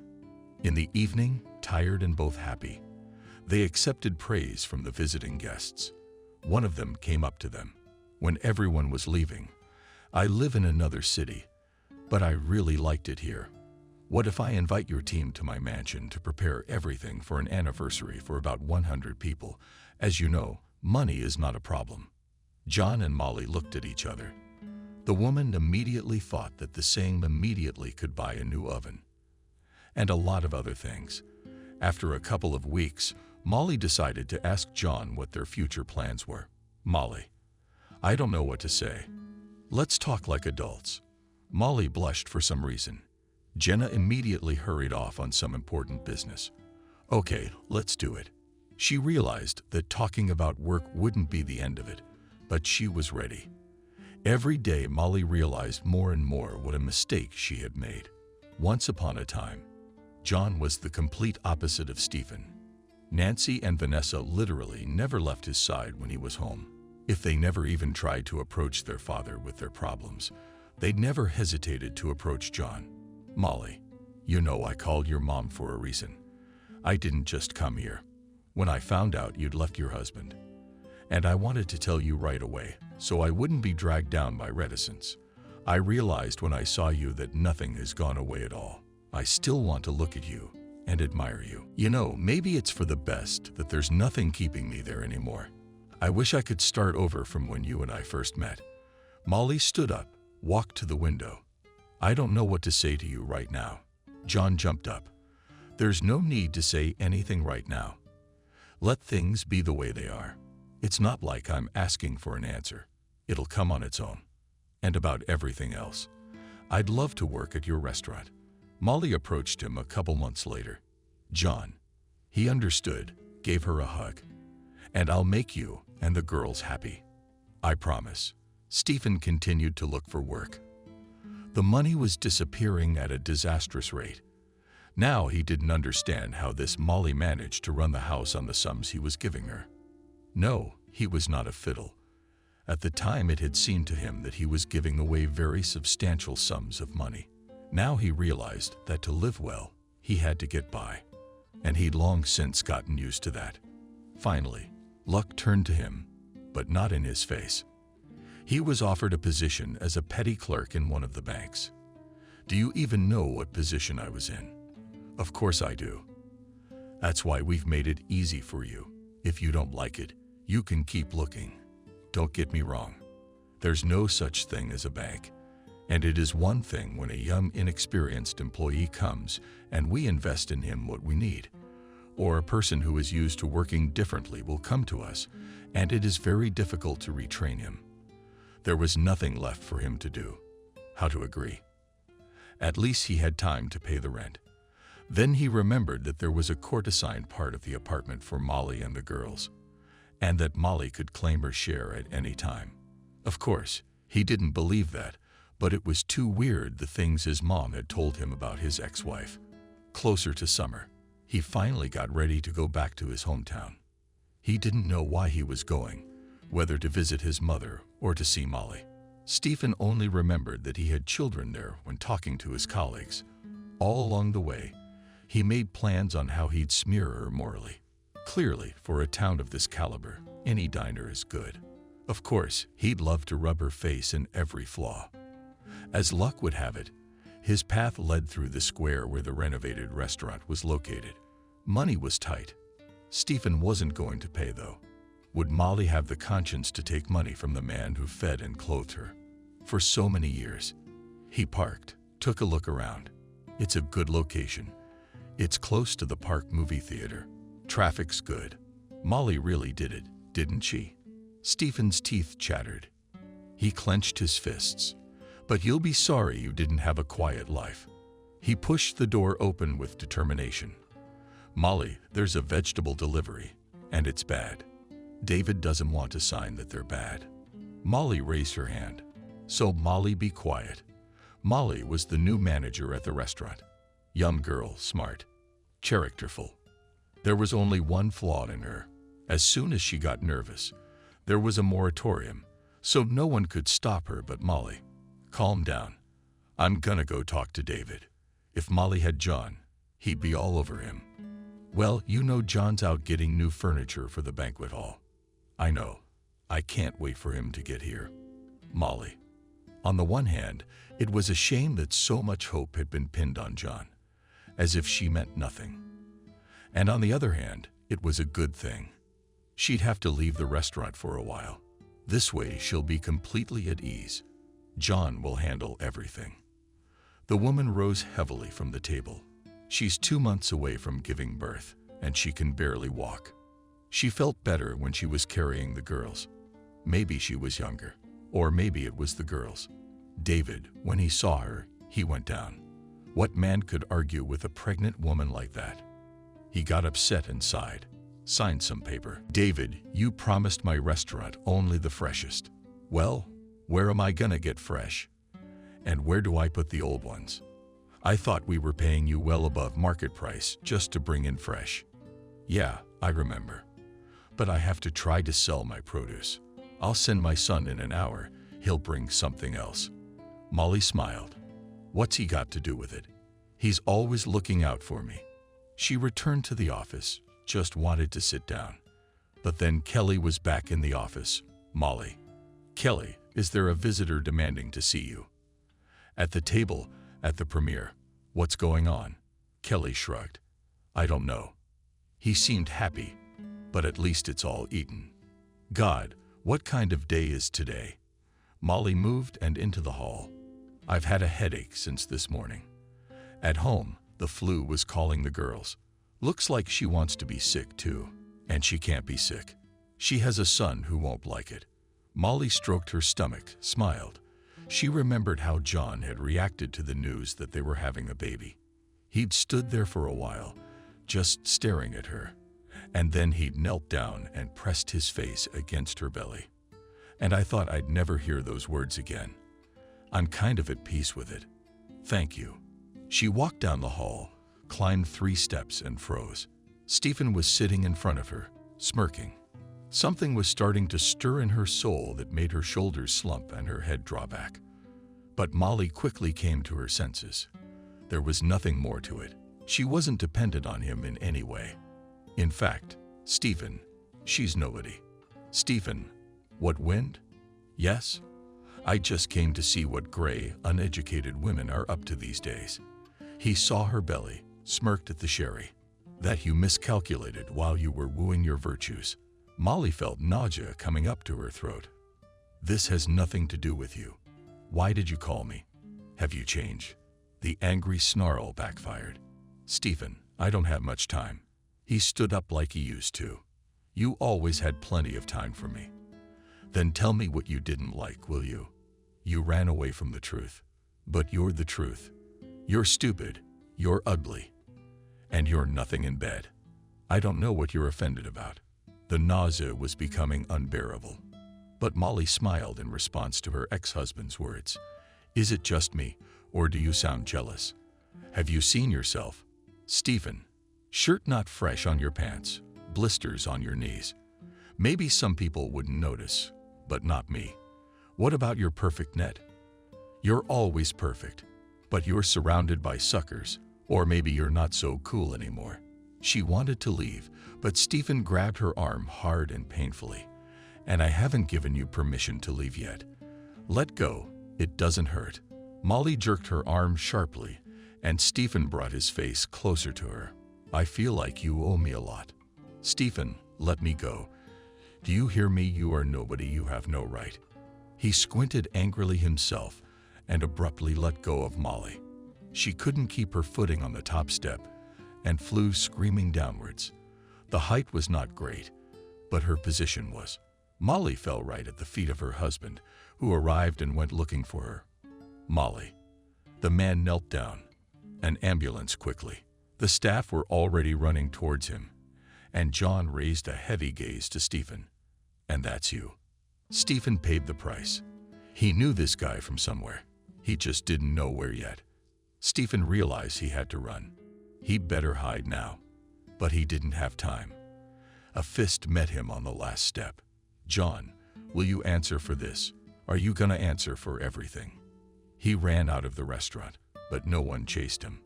Molly was falling into darkness, and then out of it came an unbearable stomachache. So much I wanted to scream.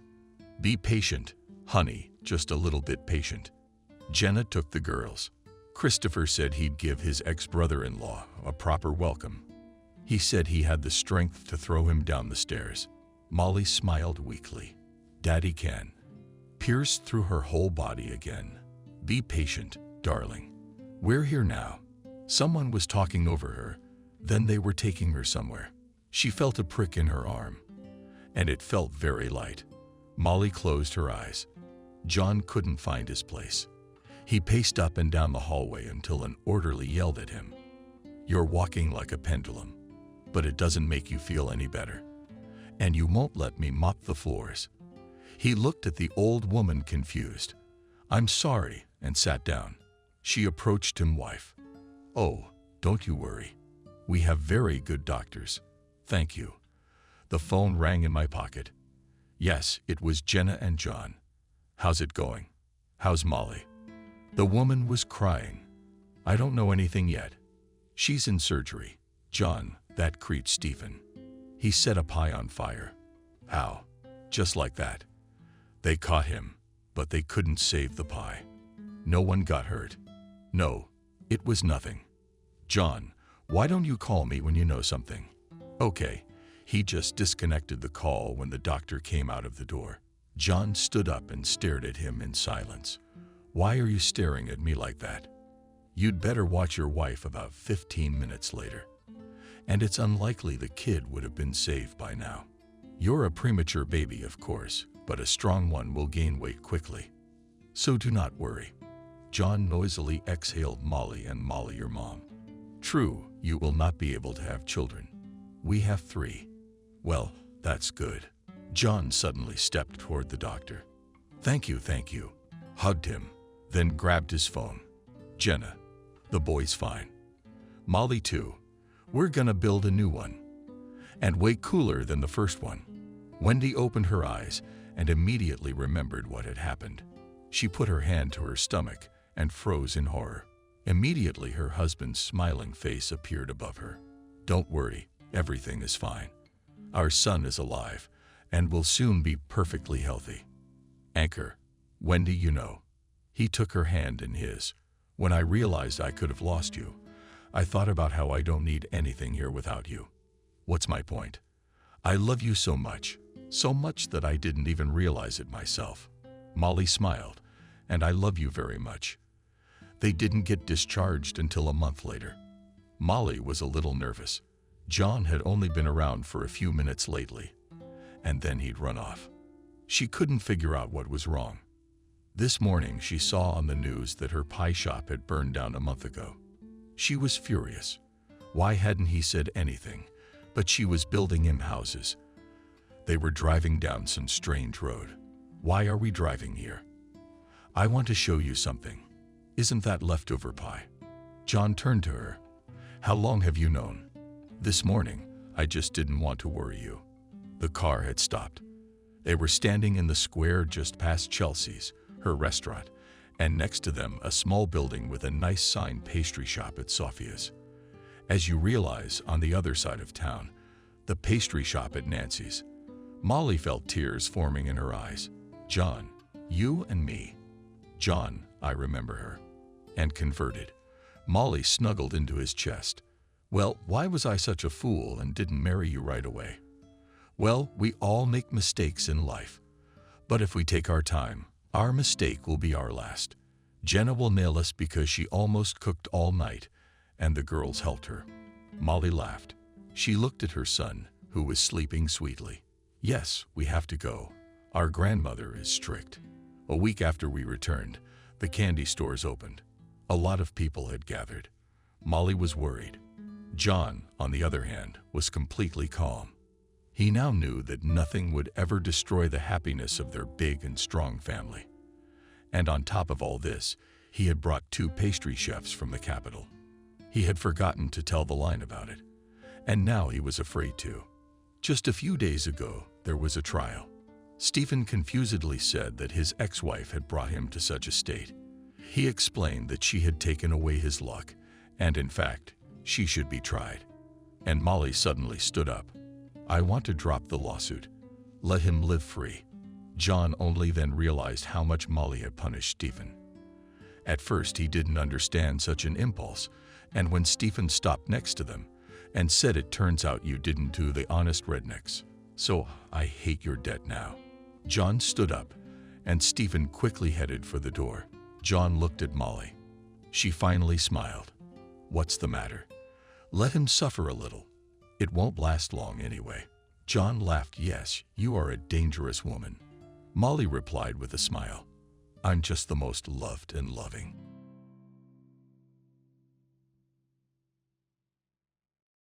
Subscribe and click the bell. The Corver family was not starstruck, but they were not poor either. It was an average intellectual family. The head of the family, Nick Corver, worked as a math teacher at school. His wife, Sophia, worked in the village administration. Corver had a daughter, Helen. They would have been happy to give the girl a brother or sister, but the state of health did not allow Sophia to become a mother. The second time they lived amicably. In the summer, they went to the mountains, to the lake, or campgrounds as a family. And in the cold time, Corver loved to arrange family gatherings together, cooked hot pastries, or own or captive bags under fragrant aromatic tea. All remarks to each other, if any, sounded not at all offensive and were taken rather as jokes. Unlike many teenagers, Helen Corver had only heard firsthand what strained family relationships and parental misunderstandings were like. Whatever happened to her, Helen could always trust her parents and count on their help. In the family reigned love, understanding, and mutual respect. If there was something that marred the happiness of the family, it was the relationship between Nick and his mother-in-law. The situation is anecdotal, except he wouldn't be laughing. Dear Wendy apparently considered it her duty almost every day to visit them and give valuable instructions, or rather to poke her nose into everything in her field of vision. Why is your porch wobbling? Looking disapprovingly in the direction of her son-in-law, Wendy said, What are you in the house for, man? It's like this every time. That the beds are not to dig, that the grass is low, that here to catch a cold. A separate topic was the closet of my wife and daughter. A real man should dress up his women. My mother-in-law insisted. When Sophia saw a beautiful dress on TV and said she wanted the same Nick. Well, right, honestly, what do you have them wearing? Helen looked at her tracksuit and shrugged her shoulders. It didn't escape Grandma's eyes. You're going someplace decent, or else there's nothing to do. Solemnly, Wendy summed it up. Mom, what do you mean by a decent place? Sophia grinned. A theater or a restaurant? We don't go to them. You should. Oh, and what though? Not in a tracksuit. Sophia is tempted to reply that she and her late father were not regulars at such places either, but she changes her mind. After all, Mom is Mom, and she wants her daughter to have everything she needs for a happy life. And thank God that Nick preferred to keep his mouth shut, for he didn't like conflict. Nick Corver really did not like conflicts, but adored his girls. For their sake, Corver was ready to endure anyone, including squabbling and restless mother-in-law and soft character of Nick Konstantinovich. His relatives noticed it, shook their heads, and expressed their discontent. "Yes, she's just riding you," said Betty, Nick's sister. "Mark my word, it won't end well," and she was right. It all started with Sophia's promotion. Years ago, Sophia, a college graduate, joined the local government. Simply put, she got a job as a secretary. Then she was lucky. The previous secretary was just going on maternity leave. After the position of secretary was removed from the staff schedule, Sophia was not left without a job. She became a specialist and finally reached the position of vice chairman. Her duties have increased, but also the salary became higher. And that's what prompted a new round of attacks. Wendy on Nick, on the occasion of his wife's promotion. And to you, they slaughtered a boar. The women prepared dinner, and after a shower, Corver and their relatives gathered at a generously set table. Alas, at first hearty sit-downs with the easy hand of Wendy turned into a real balaganza. During the family feast, the elderly woman drank too much and she, as they call it, was carried away. "Shame on you," she said. "A woman and like a damned and earns, by the way, more than you." Mom warned me before Sophia started that, "Mom, I'm telling the truth. Can't we deal with this truth on our own? They'll figure it out." "Nick, do you really like your job?" "I like it," my son-in-law answered briefly. "But I like it even more when my wife earns good money." The truth, Wendy continued to stir things up. "God," exclaimed Helen, and grabbed not a single piece of meat pie and a glass of tea, went to her room. "But what's rather reproachful?" Sophia asked her mother. "By the way, Scarlett has a scarlet transitional age, and the girl very painfully perceives you." She could not find the right words and only waved her hand. If there were another person in Wendy's place, he would have realized that he had just spoiled a peaceful family holiday and hurried to smooth over the conflict. But where was it? Strong alcohol plus a quarrelsome temper. A mixture of thermonuclear girl and scandalized. And let the girl know that her daddy is a worthless man. And what makes him worthless, I wonder. Betty obeyed, who didn't mind what she said. She organically did not like her brother's mother-in-law. And the relatives suspected that the fighting woman was just waiting to have a heart-to-heart fight with Wendy. Those present froze in anticipation of not a weak performance, and were not at all deceived in their expectations. The women screamed so loud that the dishes rang. "Your brother is a shit and a lowlife," Wendy said. "Yes, my brother is a good man," contended Betty belligerently. "But you're an old schemer for your own life?" "No, you're a meddler in other people's." "What did you say?" Sophia formidably asked the relative, looming over the sister of her hated brother-in-law. But the young woman from the preamble aside and nonchalantly replied that they had heard. Live themselves to live amicably, bring up a daughter, and persuaded Betty. But no, even on a holiday, there's no peace from you. "Mom, but really," my son Alexander intervened. "You were sitting so well, weren't you?" "Eggs. Chicken is very thoughtful," threatened mother, and then came to the table, defiantly poured herself a full shot glass of vodka and drank. "Didn't blush. Come on. Zatsatsatsia for this is not to give." She continued, savoring the crunch of the pickle. Everyone, as one, just sighed heavily. If Wendy Medvedeva had been on her own for a long time. But why does Grandma always cling to Daddy for the umpteenth time? Helen wondered. She, of course, was still quite young, and due to the lack of life experience, still understood little. But she knew one thing about a husband like Nick. They are still to be found. He doesn't drink, helps his mother with the household chores, earns money. What else do you need? The girls sighed heavily. Voices, related from the hall, could not. Actually, it was mostly Wendy's grandmother who spoke. The others did not dare to try to contradict her, but it seems, unsuccessfully. All in all, fun, and so it was every holiday. The pork pie was getting cold and didn't look so appetizing. and I didn't feel like eating. And why do we have everything not like people? Helen thought, we're getting there. And the tea, which also began to cool down. This year, Corver's only daughter was finishing school. She had dreamed of becoming a journalist since 5th grade and was eagerly counting the days until graduation. And then Helen would go to university to study and work as a journalist. The girl imagined interviewing a celebrity. Her heart closed sweetly. God, but why do universities have to study for 5 whole years with a sigh? Helen thought, that's such a long time. She desperately wanted to go to another world where everything is beautiful, cultured, and there are no table scandals. To hell with all of you. Helen heard her grandmother's loud voice and shuddered. Don't listen to me, but in vain. After a while, the voices fell silent. A fuss was heard, and the girl realized with relief that the guests were leaving. When the house was quiet, Helen came out of her room. Her father was sitting in an armchair, obviously thinking hard about something. Don't be mad at Mom, Sophia said, picking up the plates from the table. I'm not. Nick shrugged and sighed, adding, I'm used to it. He looked so lost that Helen wanted to hug her father and say something nice to him, and what, in fact, prevented it. The girl came to Nick and, sitting on the windowsill of the chair, hugged him by the neck. Daddy, I love you very much. With tenderness, said Helen, and added, and you, Mom. I have the coolest parents in the world. Well, we are glad to hear that, Sophia smiled. But to make my joy complete, help me clear the table serving comrade-in-chief, replied the daughter, jokingly saluted.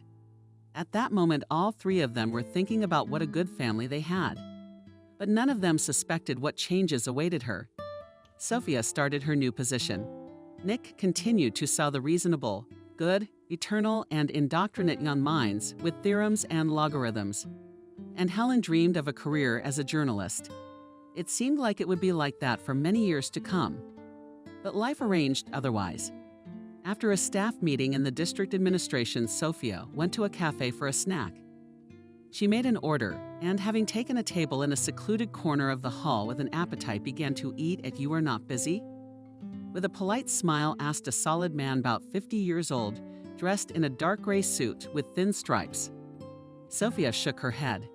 And you are the new deputy head of the administration of the village, aren't you? The man asked. That's right. Why is it nice to see another spectacular woman in such a responsible position?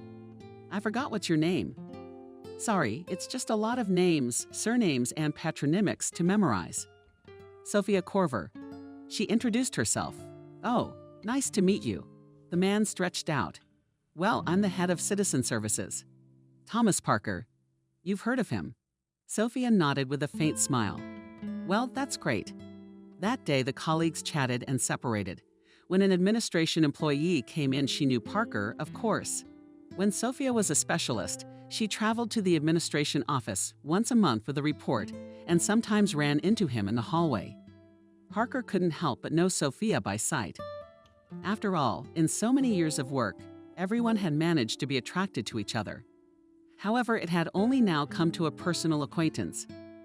Sophia had heard from colleagues that Parker was a womanizer. It was common for him to fix a young secretary, which, by the way, periodically changed. At one time, there were rumors that one of the secretaries was forced to resign at the insistence of her husband. It was rumored that one of the secretaries was forced to resign at the insistence of her husband, who had somehow found out that the young wife was having an affair with the head of the Department for Work with Citizens. It seems that Thomas was married twice, and from each wife he had a child. By the way, his first wife, Emily, had a great career in the same system and made it to the regional administration. Sophia had already forgotten about that lunch at the staff meeting because she had so much work to do that she had no time to remember. And what was there to remember? It was just an ordinary business lunch, of which there would be many more. Hello, is Sophia Corver there? She heard a vaguely familiar voice. I'm listening, she answered. Oh, Sophia here. This is Thomas Parker. Remember him? Yes, of course. In a discreet, businesslike manner, Sophia replied. What do you want? I'd like to make an appointment with you in the same formal tone, he said, and felt it necessary to add. A business meeting, of course. Your head is on vacation. On vacation. She confirmed it. Well then, all questions I solve with you is with, and oh, okay. What is it you'd like to discuss with me? Sophia, don't get your hopes up. With a slight chuckle in his voice, Parker replied, We'll talk about it when we meet. I'll see you at 3 p.m.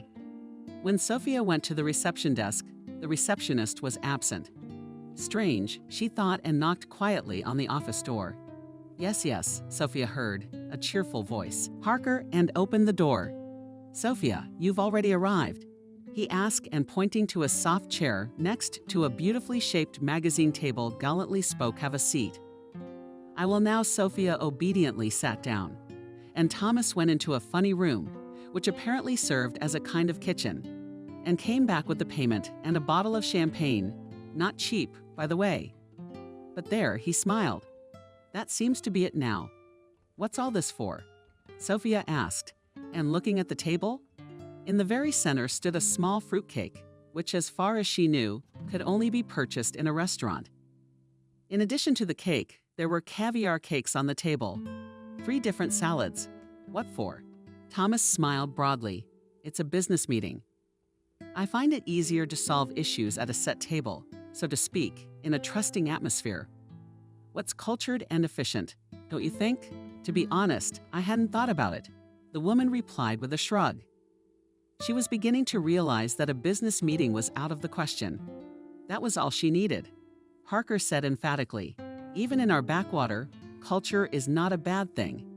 Can't hurt. Sophia nodded. What do I mean? He rejoiced. And then, when I make an appointment with a beautiful woman, no matter what the occasion, I always prepare for it properly. So what did you want to discuss with me? She took the bull by the horns. She didn't like this business meeting. What if, God forbid, someone found out about it? A lot of things. Sophia replied nonchalantly to the head of the Citizens Affairs Department. For example, about how to raise the standard of living in the neighborhood. And you want to discuss it with me personally, she grinned. Why not? And Parker steered the gas. You live in cubicles, and therefore you know the problems of the village firsthand, don't you? Well, that's just it. Champagne, pouring. And what am I really boring, Sophia thought.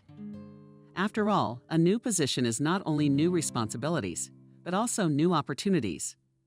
There is an opportunity to drink champagne and talk about life with one of the department heads, so I'll make the most of it. How long can I sit in my village and not see the light of day? And if anyone sniffs, I have nothing to be ashamed of.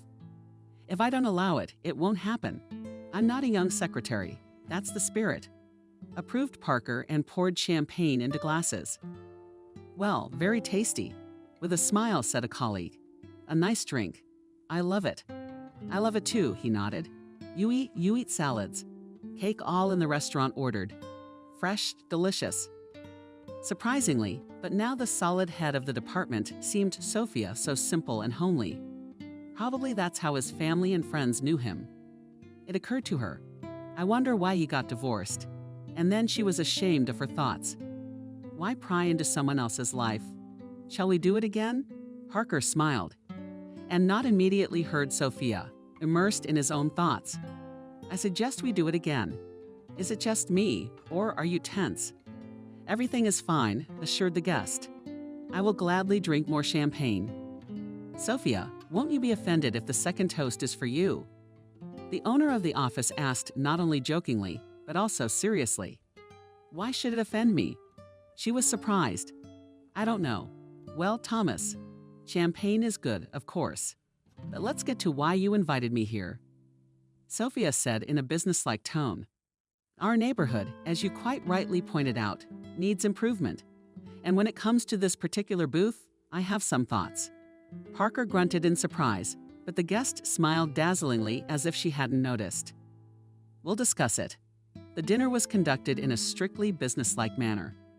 Sophia realized that this was not what Parker was expecting, but there was nothing she could do to please him. He did not hint at a closer acquaintance, for he realized that he would receive a strong rebuff, and for a womanizer like Parker, that was simply unacceptable.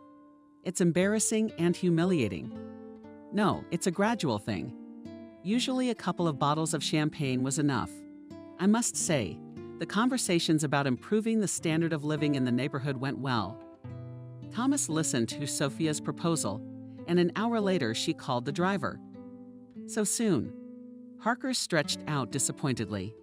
But I guess that's the end of the matter. Corver waved her hands. He wanted to add that he had ordered a sauna, but he stopped talking. I wanted to say that you are absolutely right, smiled charmingly at the person in charge of working with citizens. I will certainly take into account all your wishes and, as they say, let's get to work. When the driver pulled up, Parker escorted Sophia to the car like a true gentleman. He wanted to kiss her hand, but came to his senses in time. Why gossip? It was one thing to spend time with a young and free employee like him, and quite another to spend time with a family woman, the deputy head of the administration. Parker gallantly opened Sophia's doors as the car moved off, admiringly thought this woman. Parker went up to his office, poured champagne, and thought deeply. The head of the department clearly understood this woman. He had a great hookup with his second wife, the same one who had a great career. Thomas had divorced 3 years ago and was no longer eager to remarry. Why should he? He never saw a woman as a free cleaning lady or a cook. But from time to time, he thought there was no need to marry. Parker was clean and, as far as time allowed, did not neglect cleaning. In addition, he was a good cook and knew a dozen interesting recipes for those who do not have time. And lately, Thomas was often ordering food from a restaurant. That's funny. What about the automatic washing machine? For what? Well, as for natural male needs, women who are ready for anything have not yet outlived someone, and serious status did not stop someone, not to mention young secretaries. Those, however, had their own interest in advancing their careers. But here Parker had an iron principle: he never made patronage to any of his own for chills. Have you tried studying? Lovely ladies. Parker had a daughter growing up from his second marriage. If he suddenly found out that Mila was trying to make a career through bed, she would be in trouble. He'd known Sophia Corver for a long time, but he'd hardly ever crossed paths with her. They used to say hello in the corridor of the district administration. Sophia was a good-looking woman back then. But he had plenty of that goodness, and he had plenty of that goodness. Thomas Parker knew perfectly well that he was considered a womanizer and did not deny it. But the people around him were wrong about something. Parker did not chase every skirt. Some quite pretty women didn't stand a chance. He didn't like or recognize vulgar and mercantile individuals at first sight. Young duck secrets didn't count. After all, youth and freshness are beyond competition. When Sophia was appointed deputy chairman of the village council, he considered it the right decision. Corver was not only an attractive woman, but also a conscientious worker and undoubtedly deserved the promotion. And after socializing with Corver, he appreciated her in every way. Suddenly, Parker thought that with such a woman I would like to live the rest of my life. And was surprised to think, what about his love of order? A culinary talent, a car, a machine, and a bunch of ladies for lovemaking. It's an interesting question, of course. The head of the Citizens Department suddenly laughed, to think he had been discovered, but not quite discovered. But for the first time in his life, a meeting with a woman had not gone according to the Parker's scenario. And yet, despite this unfortunate circumstance, the mood was great. He'd enjoyed himself, and that was worth a lot. And as for the rest, well, as they say, there's bad luck for old men. And then Thomas Parker is not used to giving up without a fight. The more difficult the task, the more interesting it is. The head of the department drank champagne and ate cake. And looking at his watch, he called the driver. "Would you be so kind as to sign this?" He said, "The traffic will start soon, and I'm tired as a dog." "Okay, Thomas. And your application is accepted and will be considered within 3 working days," said Sophia to another visitor. "Goodbye, goodbye," replied pensioner Frank. Sophia's head had been spinning all day since that private business meeting at the district administration a week had passed. Memories of it made Sophia smile. The man had spent on the road, champagne and hors d'oeuvres from the restaurant. And she, she was proud. What's pride got to do with it? She and Parker were in a purely working relationship, and she didn't think of anything else. And if that was the case, she should have made it clear to him right away. Sophia was sure that in a few days the head of the Citizens Affairs Department would forget about her. And he should have.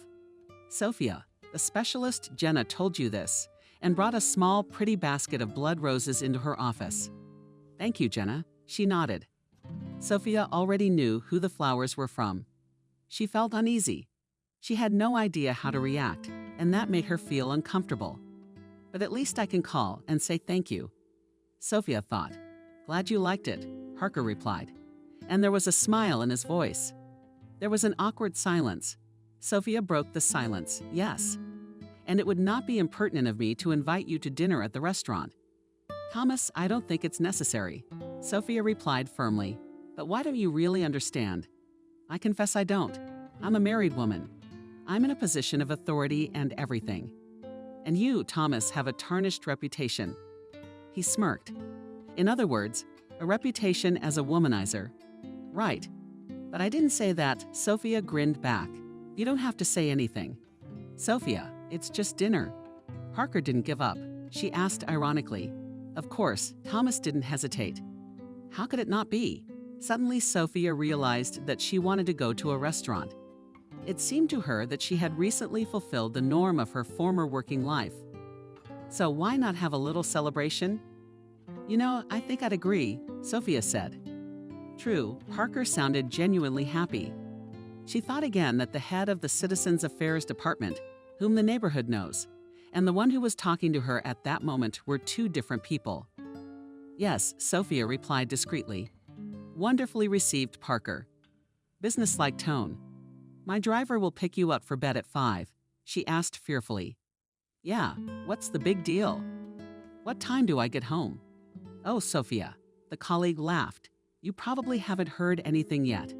He has irregular working days, which is a common thing in your position. A working moment. Yes, only there's something else. There's nothing. Sophia wanted to say that she didn't have the right dress, but thought it was unnecessary.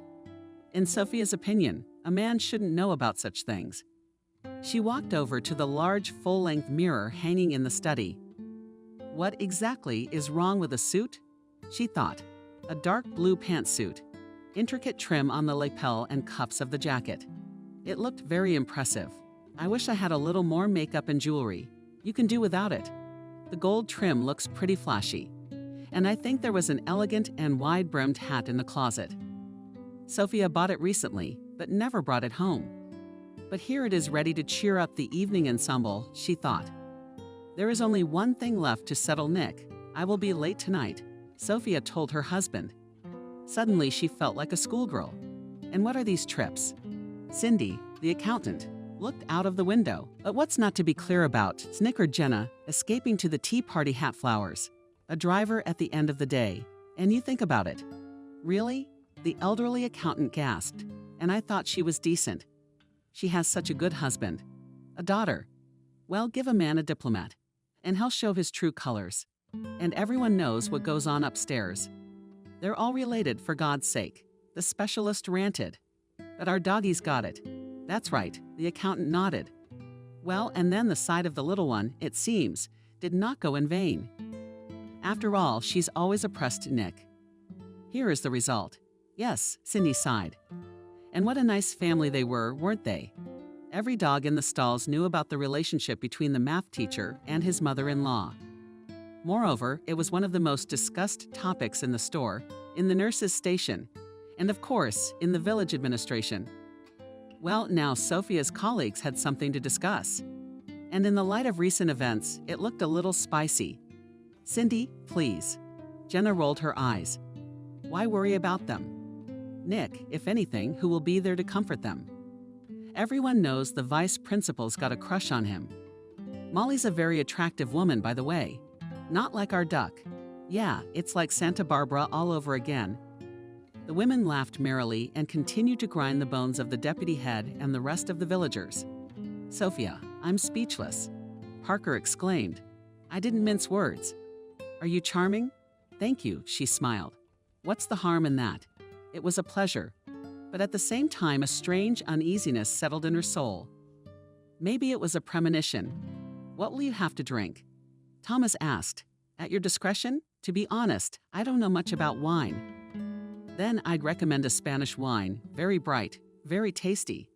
Well then, let's have the Spanish wine. Sophia nodded. They drank the wine, which indeed turned out to be amazingly tasty. Ate shish kebab of sturgeon with spicy sweet sauce, and talked about everything in the world. Parker proved to be an interesting conversationalist, and the time flew by in a flash. My God, it was already 9:30. Sophia gasped, looking at her watch. They'll be worried at home. Thomas nodded understandingly.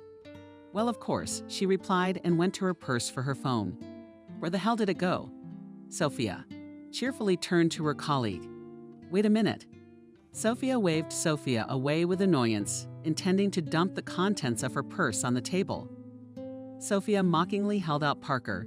I apologize profusely for interrupting what appears to be a fascinating pastime, but maybe you're looking for this. He pointed with a smile to Sophia's cell phone lying on the table. And both of them, without conspiring, spluttered. Cheerfully, she said, Husband, you have not lost me. Well, great, I'll be there soon. Love you. Parker felt a prick of jealousy and sadly stated, well, I guess the banquet is over. Sophia waved her hands. It can't be helped. They're waiting for me at home. Well, if they are, when she entered the house, her husband was awake. Have you been drinking? Nick asked, looking at her intently. I had a drink, Sophia nodded. There was a small banquet after the administration meeting. Something was wrong. Was it Nick's imagination, or was there a challenge in his wife's last sentence? Why not? He shrugged. You're entitled. You weren't brought here under the arm. Yeah, the wife muttered. I'm sorry. I'm tired. Let's go to bed. The New Year's Eve corporate party for employees of the administration was prepared on a grand scale. A newly opened restaurant was engaged for this purpose. The conversations of the administration staff were all on the same topic. Ladies' outfits I have already looked through long, revealing with a cut to the thigh. But you're not wearing that kind of fire, not at my size. Oh, come on. It's not a problem. Put on a high-waisted dress and you'll be happy. You'll look slimmer and prettier, and you'll show off your legs. I want to wear red, but I don't know if it's appropriate. Girls, whose year is this? Secretaries, accountants, specialists, and higher-ranking employees resembled schoolgirls on the eve of a party. And it was a very pretty sight. Sophia, like her coworkers, was also racking her brains over what kind of outfit to buy to make everyone aha. Come on, mentally under the case, but on herself, so everyone. After that dinner at the restaurant, Sophia felt something had changed. She didn't know what it was yet, but it was obvious. And then there was that stare from Nick. Did he suspect something? There was nothing to suspect. She and Parker never saw each other again, since they were both busy with work on New Year's Eve. And yet, on Sunday, Sophia went into town to pick up her mom's dress. Well, that's so last century, Helen remarked. When the mother voiced her plans, that is, did not understand Sophia. So now everyone orders in online stores, right? Explained the girl. Yes, but what about trying it on? So it can be done at the point of delivery. Maybe, Sophia grinned. But I'm used to the old-fashioned way. You should. I will keep up with the times, she smiled and went outside. The weather was fantastic. It was warm and the snow was falling quietly. I wish we had this kind of weather at Christmas, Sophia thought dreamily and frowned. Most of the time the holidays were a challenge to her psyche. As usual, her mom would show up and start bad-mouthing Nick. What the hell? Rarely, very rarely without that cataclysm. Sophia suddenly pictured Parker in Nick's place and wondered, I wonder what kind of relationship they'd have with Mom. And the woman sighed heavily. She'd been thinking about him a lot lately. What was that about? Sophia reached the bus stop and said hello to her fellow villagers. The retired headmistress said hello and looked at her strangely. Some of the people standing at the bus stop followed her example, and Sophia felt naked. What are they looking at? 5 minutes later, Sophia's bus pulled up. Please come in, Will said kindly. A student visiting his parents for the weekend. Thank you, Will. She smiled gratefully at the guy and suddenly heard someone murmur. Tell me, please, what honors?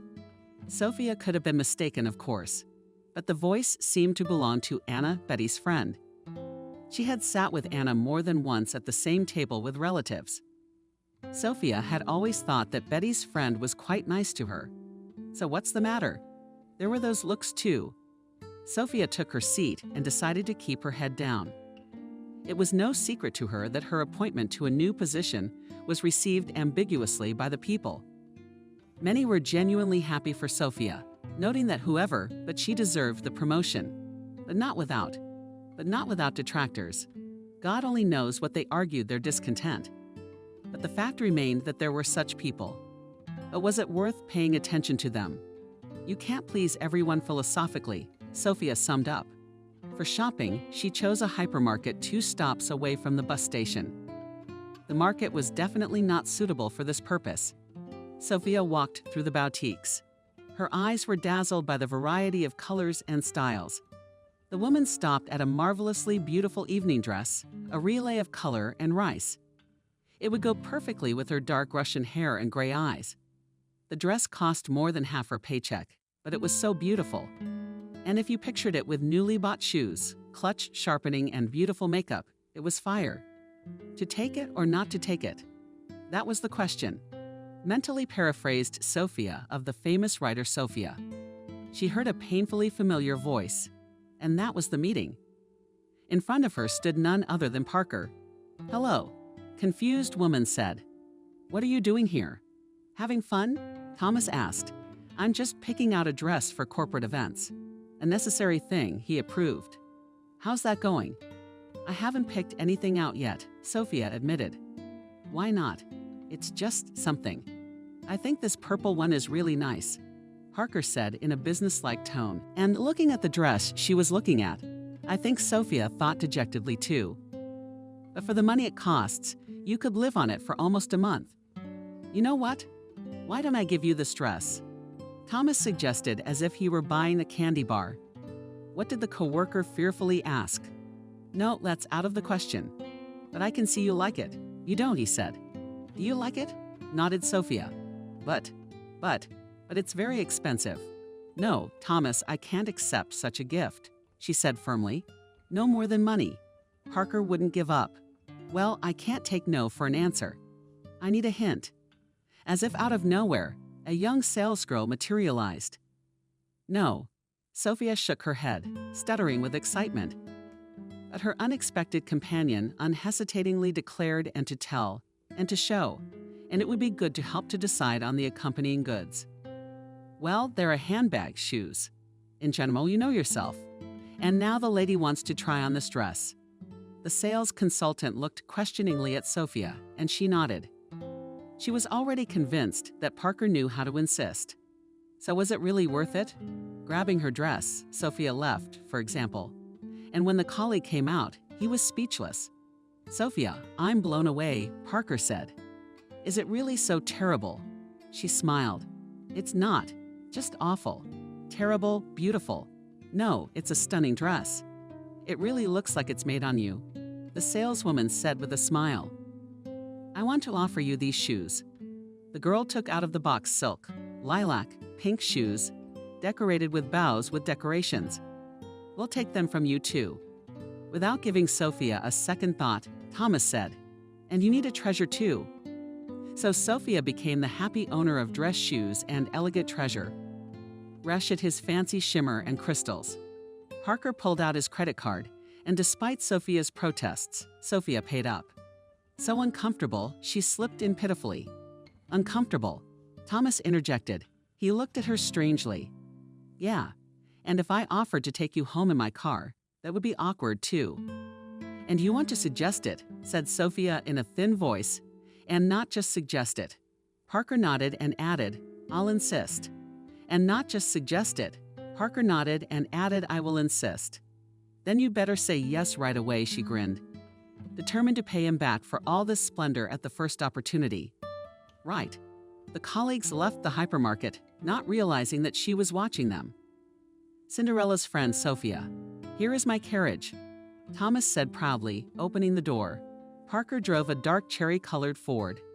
The car looked brand new. He added, as if reading Sophia's mind, "It's beautiful." "I like it too," Parker nodded and sighed, asking Sophia, "Don't you think something is happening to us?" Actually, she didn't think there was anything going on with them. But Sophia was more worried about something else. "What to do about it? I don't know," she said quietly. "Not true," Parker whispered. Leaning toward Sophia, he gently took the woman's chin and looked into her eyes as if asking her something. Sophia covered her eyes for a moment, as if answering him yes, and in just a second, they broke. Oh, like schoolboys, Parker laughed a few minutes later, and Sophia was in complete agreement with him. Now she felt like a schoolgirl who had kissed for the first time in her life, and now she was afraid that her mom would find out and scold her.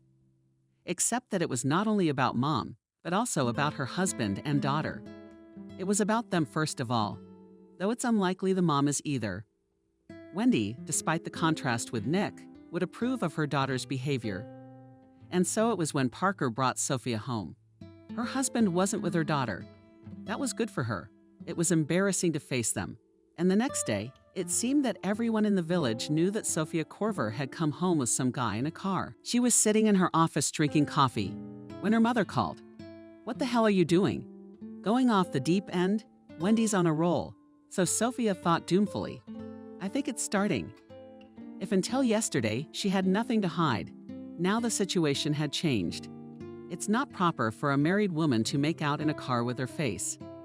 However, it's all yours too. "Good morning, Mom," Sophia said calmly. "And you are sure that it is good," gargled, "and the mother of the whole village only says that you were brought yesterday by car." "Well, what's criminal about it?"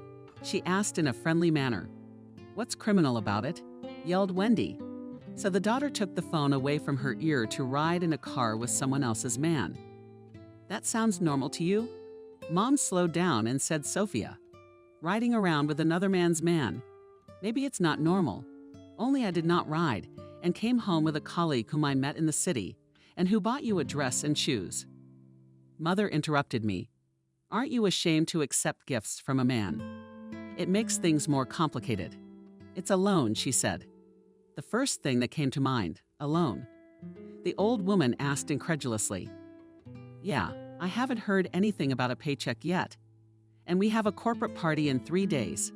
Sophia lied inspirationally. "We're going to a new restaurant. We're going out with the district administration. So you have to be on your best behavior." "What did I tell you? Your husband doesn't know how to make money. Do you need to be on top of your game right now? And not just at the New Year's Eve party. Why don't you come to the party? It would have been a dime a dozen." "Mom, what's the point of this?" She sighed tiredly. "You know what time he comes?" "Oh, it's been a long time." With annoyance, said Wendy. "I wish you well. Do you? What's in it for me? What do you want?" "I want you to get your husband up to look for a part-time job, or better yet, another job." Sophia laughed, glad that the conversation had moved on to a less sensitive topic. "And where is she in the village?" "That's another job. If only to become a laborer." "You could start your own business," he grumbled. After all, he's a mathematician. Just knowing math isn't enough. You need an entrepreneurial spirit. And I don't have one. She summed it up triumphantly. What did she have to prove? You got a worthless man. "Mom, let's figure out our family life on our own sometime." For probably the 1000th time, Sophia said. "And anyway, I have to work. So bye." And in the evening, she had a talk with her husband. "Sophia, while Helen is out walking, we need to talk." He didn't waste time with the preface. "Well, we need to, then we need to." "I agree," Sophia nodded, realizing what the conversation would be about. Nick had been ready for a serious conversation since morning, and now he didn't know how to start. Not sure where to start. She assumed, "And I'll get you a paper. You heard that idiotic rumor that I got a ride home from some guy in a foreign car. And now you want to hold me accountable." "Why would you want to hold me accountable?" Peacefully hummed husband. "I just want to understand the situation and understand. We're still a family. Sophia, I've always been honest with you, so I think I can expect the same." "Yes, of course," Sophia nodded. "But I have nothing to repent of. I always thought you were above gossip. I was wrong.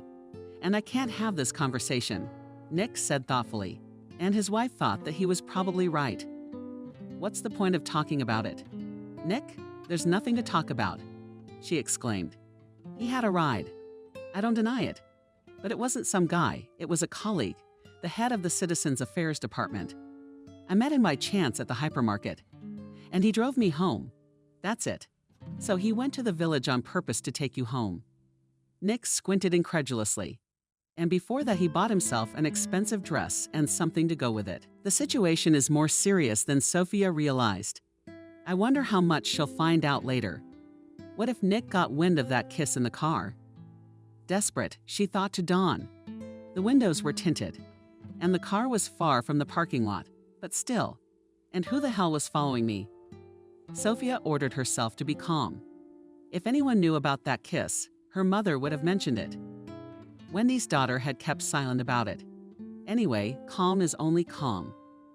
Oh, we know so much, Sophia shook her head. But since you have an informant, he should have reported to you that my mysterious admirer bought me this dress on credit. On credit. Yeah, why are you surprised? Well, what if you hadn't met him? Nick, you should be an interrogator, grinned the wife. If I hadn't met him, I would have bought a cheaper dress or called someone. There'd be more questions. Sorry, crushed, muttered Nick. Sophia walked over to her husband and stroked his hair. With a smile, she said, "Let's just forget about it. And let it be the worst thing that happened to us." I agree, he smiled back and intercepted his wife's hand and kissed it. I see you have peace, friendship, love, cheerfully said the daughter who came in. Did you expect us to fight here? Her mother asked with a grin. No, Helen shook her head. It's just nice to see once again that the parents are doing well. The girl undressed and went to her room. I heard what she said. Sophia said quietly, so we'll try to fit in. With tenderness, said her husband. Sophia tried her best to fit in and seemed to succeed. She ignored the general message for the entire 3 days, remaining before the corporate party at the restaurant. Parker, the trips to the district administration with Sophia was entrusted to Jenna, arguing that she was busy, which, however, was true. She answered his calls dryly and one syllable, letting him know that they could only have a business relationship and nothing more. And after the new year, the head will come out of vacation, and everything will be back to normal. Good, Sophia thought with relief. It didn't cost me anything. That's just it. The restaurant, where the corporate party was held, had been opened recently, so it looked untouched and somehow uninhabited. Perhaps it was the high-tech style of the place. Sophia suddenly felt like a snow queen in her ice kingdom. Not to give away, only she guessed that the gossip about her and Parker came from the native village council. And now the co-workers were clearly eager for it to continue. Sophia decided she would not give them that pleasure. She kept talking about her work, had fun, danced, enjoyed delicious food and drinks, and did not give away her desire to approach Parker, and ideally to torture herself with him, and repeat that kiss again and again. May I invite you gallantly, gave her his hand. Michael, the head of the agriculture department, and Sophia nodded with a smile. Tonight was going to be fun, and Sophia was having fun. She settled into her seat and found herself a cold soda. And 5 minutes later, a security officer came up to her and asked her to dance as well.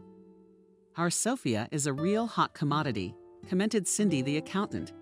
And Parker is not without tears. Her assistant Nina chuckled. The head of the Citizens Affairs Department poured one drink after another and from time to time cast hateful glances at Sophia. And when the security officer, as befitted a true gentleman, escorted the lady to her seat at the table, Parker approached her with a firm step. The audience froze in anticipation of a dance performance. With forbidding language, he suggested Sophia. Thomas, are you sure? She said with a polite smile. Maybe you should sit down. I decide what's best for me. Parker said, but we're on a first-name basis. No, Sophia blurted out, and the almost inferior crowd perked their ears at you. Thomas, what are you doing? Michael tried to defuse the situation. It's okay, it's okay. Who doesn't?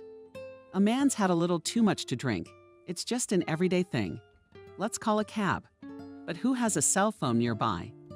An administration employee from a neighboring village readily took out a phone from her purse and started dialing the number of the cab service, and Michael felt it necessary to warn.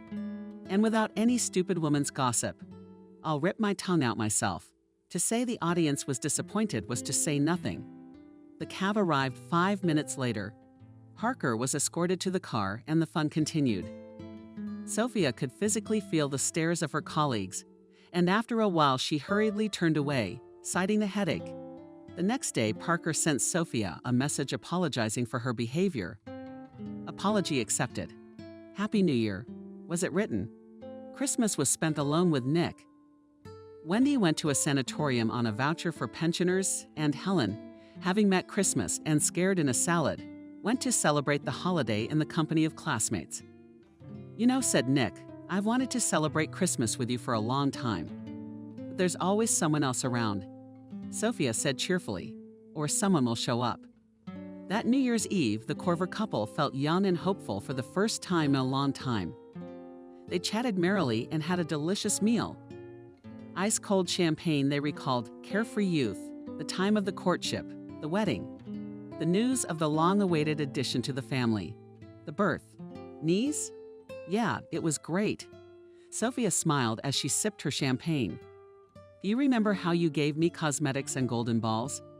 You bet I do. Her husband laughed. It was you from Grandma's paratrooper. Oh, and hit me then. And the old lady, by the way, had a heavy hand. That night, nobody came to see them. Sophia guessed why. But she didn't care about that now. Let them watch their families. Sophia thought, falling asleep in Nick's arms. I have the coolest husband in the world, and we have a wonderful daughter. The New Year's holidays are relaxing after all. Sophia tried to concentrate on her work, but it was not going well. The same thing seemed to be happening with the other employees. She went to Paulina's office and, with annoyance, noting that she was not there, went to the accounting department. And so it was. Together with Irina and Veronica again. They're washing someone's bones, Jenna. I asked you to prepare the certificates this morning, said Sophia. Where are they? I'm leaving in 10 minutes. Are you going to sign for me? Jenna reluctantly got up and went to her office. And the deputy manager saw the car and left. I'll be there soon. When Sophia entered the agriculture department, she ran into Parker there. Oh, Sophia, in my honor, he smiled. How are you? How was the holidays? Thank you. All good. Choppy, Sophia replied. Excuse me. I have to go. Yeah, sure, we'll talk again. Thomas sounded a little too meaningful. She soon realized what the tone meant. The agricultural department in Sofia informed her that she was to be sent to the regional center. For how long? She asked. For 24 hours, answered the head of the department. You will get your daily allowance in the accounting department and come straight to me. Okay, Sophia nodded and left the office. I guess you already know. Thomas entered the office with a smile. What do you mean? And business trips, of course, he shrugged. When Sophia returned to the agricultural department, she learned that she was traveling with Parker. She was terribly tempted to refuse. But under what sauce would she do it? And then, if she refused, it would give the department head some interesting ideas. And Sophia wouldn't want that.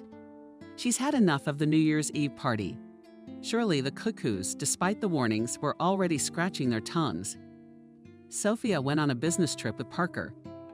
This trip was the beginning of their passionate affair. Both realized there was no point in hiding your feelings under lock and key. And be honest, was this trip in your prayers? Sophia asked, snuggling into his shoulder. But what was I supposed to do? Thomas sighed, pretending to sigh. You were avoiding me. And then there was that stupid corporate party. Drunk like an idiot. Wanted a bloody. What's going to happen now? She said thoughtfully. And everything depends on us. I want to be with you if you become my wife. Then the gossips won't dare say a word. Well, that's true. But Nick? What about Nick? Isn't Nick a little boy who'll get over it? He's not old yet. He'll find someone else. You just shook your head. Sophia. Oh, sweetheart. I've been divorced twice. And as a person with experience, I can say that there's really nothing terrible about it. It's more of a people thing. To me, it's really simple. If the marriage has come to an end, there is no point in saving it, and it is better to try to become happy again. And if there's someone you want to be with, then God knows what to do. You're probably right, she agreed. But you see, I don't have that experience, and it's really hard and uncomfortable for me. I understand, with sympathy, Harker said. Helen is graduating from high school this year, Sophia continued. She's looking forward to graduation and having her mom and dad present together. They are together, being divorced. No, Jen, I'm not ready to make that decision yet. You don't have to, he smiled. Just to be near. And there, as they say, there will be a day, there will be food. Thank you for what? For understanding. Believe me, it's not easy for me, Thomas sighed. But I'm willing to wait as long as it takes. A year passed. On Helen's birthday, all the relatives gathered at the Corver house. If Betty held a grudge against her brother, she prudently kept it to herself. She had come to congratulate her niece, and everything else was none of her business except the relatives and closest family friends.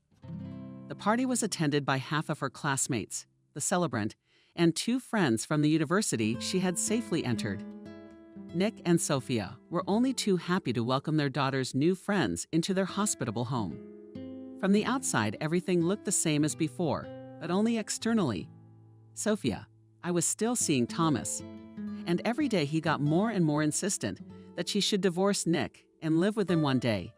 Harker said, I don't know about you, but I'm sick and tired of this conspiracy. What could she say? Sophia was even worse for leading a double life for a year. What kind of nerves do you have to have? Except that sometimes it seemed to Eugenia that it was easier and easier for her. Sophia exclaimed in amazement when the lover voiced it. Do you think I should lie to the man I love in my own way? Yes, I do. At least as the father of my daughter, it's easier. You think so highly of me. That's when they had their first fight. Thomas apologized for a long time. Her heart shook. Then followed a rather long conversation, during which Sophia decided to tell her husband about the divorce when Len turned 18. And so that day came, and Sophia realized with annoyance that she couldn't decide to tell Nick about the divorce. Sophia, but no one pulled you by the tongue. Harker pointed out. Did you make this decision on your own? I don't want to pressure you in any way. But if you don't do what you said you do, I'll start thinking that you don't know how to keep your word. You're right, she said. But I need a little time. How much time is a little time? Thomas squinted. Zen, but we're not in a market. All right. He held up his hands as if in surrender. All right, I'll wait a little longer. I don't know what you're waiting for. Kate, who worked in the registry office, said perplexed. The women had become friends over the year, and Kate was the only person who knew the details of their relationship. She was Thomas's childhood friend, by the way. Sophia was jealous at first, but then she realized there was nothing to fear. If Kate and Thomas didn't have an affair when they were young or even when they were older, it was unlikely to happen at all. What are you waiting for? She repeated. You love him. He loves you. So what's the problem? Thousands of couples marry and divorce. So you're not the first, you're not the last. Nick, that's a shame. What about Helen? Sophia shook her head at her friend. Do you feel sorry for everyone? But the farther into the forest, the more wood. If you want to know, I've never seen Thomas like that. For him, relationships with women have always been a kind of sporting competition. Really, every woman was like a victory for him. And with you, everything changed and Sophia made up her mind. Nick, we need to talk, she said. Her heart was beating like crazy, but there was nowhere to retreat to. At that moment, Nick was feeling the same thing. All this time, he was subconsciously waiting for this conversation. After all, he didn't live on Mars. However, deep down, Nick hoped that it was just an affair. Sonia will outweigh it, and everything will be the same. Turns out, no. Nick, I'm not gonna beat around the bush. Yeah, around. I'm leaving. Sophia suddenly felt a weight lifted off her shoulders. Wow, turns out this isn't scary at all. What was I expecting? I can't say I'm happy. But now that you've made up your mind. Nick, you're a wonderful you. Oh, don't do that, he wrinkled his nose As they say, here's God. And here's the threshold, and there's nothing more to talk about. I'm going tomorrow. Not believing her happiness, said Sophia. As you wish. The next day, she moved into town to Parker's house. Come in, he fussed. We're going to celebrate. I'm not divorced yet. Sophia laughed, but it's only a matter of time. Thomas's apartment was spacious and bright, and looked nothing like a bachelor pad. Everything has been meticulously cleaned, interior cut, the work of a top-notch designer. Pleased, the host pointed toward the hall, where Sophia was waiting for a sumptuously set table. In the very center stood a goose with apples, and there was an Olivier salad, a salad of shrimp, avocado, and egg bindings with a creamy seafood assortment sauce. Miniature chocolate cakes with whipped cream. What restaurant did you order from? Sophia asked. What restaurant? Pretend. Thomas was indignant. With the exception of the cakes, I made everything myself. My favorite woman moved in. Good girl. She smiled and kissed him on the cheek. So what are we waiting for? I'm hungry like a wolf. What will you have? Wine, cognac, champagne. Well, I'll have a whiskey, said Parker, and the lovers began their meal. How delicious, Sophia said with admiration, tasting the sleeve salad. It's from Italian cuisine. I like it very much too. Do you know what my dream is? Asked Thomas after the second toast, which was to love. And what's that? To meet your daughter. Sophia's soul was singing.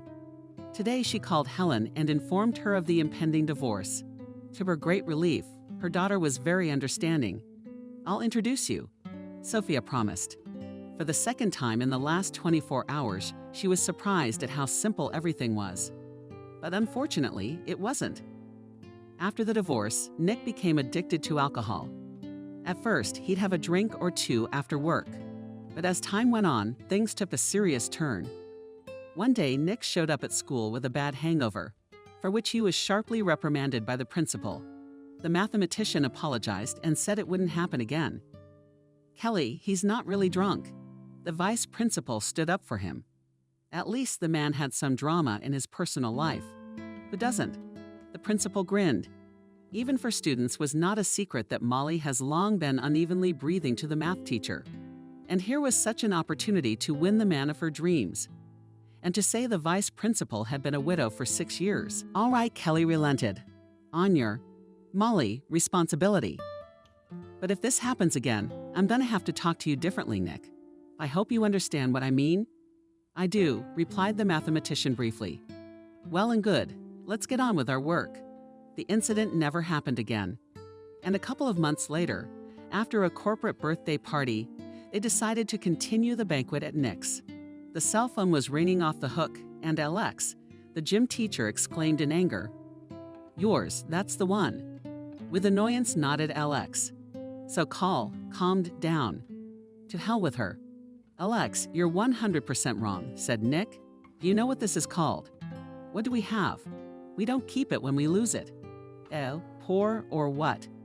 Colleagues drank a shot each, and the gym teacher remarked, but freedom. Fuck that freedom, Nick said with tears in his voice. When I see Sofiaka coming to work with his whip, I'm ready to kill him. And why him? Alex grinned. There, I think your mother-in-law did her best, and ours was talking to the whole village about how worthless he was. But apparently her words fell on fertile ground. The coworker left, and Nick continued his outpourings in proud solitude. Alex's words about his mother-in-law's contribution to the divorce did not go out of his head, and he went to his ex-mother-in-law's house drunk and made a scandal. It's all your fault, you old witch, he yelled, flashing his eyes. Why? Wendy said nonchalantly. 3, you always said I was worthless. That said, confirmed the older woman. Wasn't she? And Nick couldn't keep a woman. So it's the mother-in-law's fault. Well done. I'm you old witch, threateningly said the former son-in-law and approached Wendy. Help, they're killing me. She paid with a voice not her own and ran out of the house. Nick, what are you doing? Shouted Betty, who came over. The neighbor told her that a drunken Nick had gone to his ex-mother-in-law's house. And the woman followed, just as long as he didn't do anything. I'll get her now. yelled the math teacher. "I'll go to the district police officer." The old woman continued to yell. "And such a person teaches children at school. Ah, disgusting. Fucking alcoholic. You can be sure I won't let it go."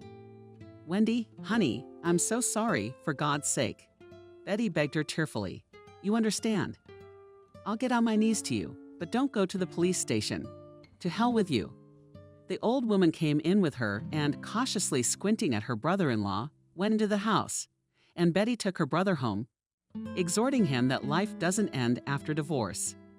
"I love her," Nick interjected to his sister. "You know I love her." Betty just sighed heavily and thought, "And they say women are stupid." A few days later, the story reached the education department, and the question of firing the mathematician arose. Colleagues were divided into those who argued that such behavior is completely unacceptable for a teacher and those who supported Nick. By the way, Sophia, feeling guilty before the former spouse, stood up in his defense. She tried by all means to persuade the education officer not to use such drastic measures. But alas, as a result, Nick was left without a job.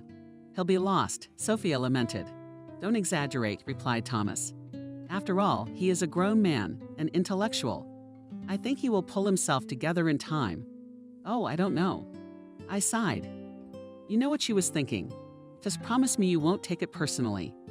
"I get scared when you talk like that," Parker admitted. "Yes, and it's really not a big deal.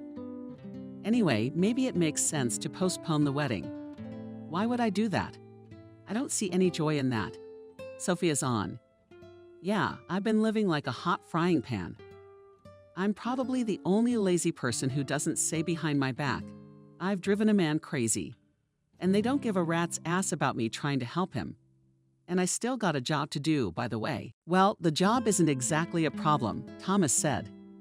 "There's a specialist in the civil registry office about to retire." "Why? Will you look for a good option and work?" "Kate didn't tell me anything about that," she wondered. "But you would. When was the last time you saw each other?" "About a couple weeks ago," Sophia recalled. "But you see, the position's only been open for a week. I think we should hold off on the wedding after all. But think about it. Nick is in this situation, and I'm getting married. And you're like salt in the wound." "Zen, but after all, we're living together." "Well, okay, whatever you say," Parker gave in. In the end, they decided to postpone the wedding for a month. Nick felt empty and cold. His parents had passed away one by one many years ago. The wife he loved and idolized had left him for someone else. The daughter was studying to be a journalist in a regional city, and Nick was clear that Helen would not return to her native village. What with her profession here to do? With a sigh, he thought, except to visit. And now he didn't have a job either. Nick called his daughter almost every day, and Helen supported her father as best she could. She said that the divorce was not the end of life, and that Nick would still find happiness. In general, everything they usually say in such cases. "If you want to come to my place," the daughter said. "I'm working part-time now and renting an apartment." No, really, the only other person who supported him in any way was his sister Betty. "You should come more often," she said. "Why do you have to sit alone?" Nick nodded uncertainly. "What?" "Yeah," shouted the sister. "Have you eaten at all today?" "I don't remember." He doesn't remember. But he remembered to get a bottle. "Nick, but what are you turning into?" The woman said in despair. "Listen, why don't you stay with us? You'll come to your senses, and then we'll see what to do with you. Maybe we can find you a job. And Nick, Betty," he said quietly. "Leave me alone. I'm sick enough as it is." The sister thought for a moment and walked out with a sigh. She walked home and thought about how easy it was to break something that had taken years to build up. Unlike her friend Anna, Betty was far from judging her former sister-in-law. But how painful it was to see past and washed-up addition Sophia while Nick trivialized. Betty approached the house and saw Anna sitting on a bench. "Hi," her friend said with a smile. "I'm here to see you." "Well, hello," sighed Betty and invited Anna into the house. The women came into the kitchen and the hostess offered them tea. "What tea is there?" Betty waved it off. "There's a lot going on here. And how can it be without special interest?" Betty asked. Frankly speaking, she had enough of what was going on in their family. "I heard the latest news was righteous anger," exclaimed Anna. "Your ex was transferred to the civil registry office." "In my opinion," quite logically shrugged the landlady. "After all, she lives in the city, and most likely it is inconvenient for her to go to work in the village. But for me, it's much simpler. She just had a guilty conscience," her friend declared triumphantly. "So what's the matter?" Betty grinned. "So she has one. And I'll tell you something else. She postponed the wedding because of what happened to the can." "But what a noble thing to do, huh?"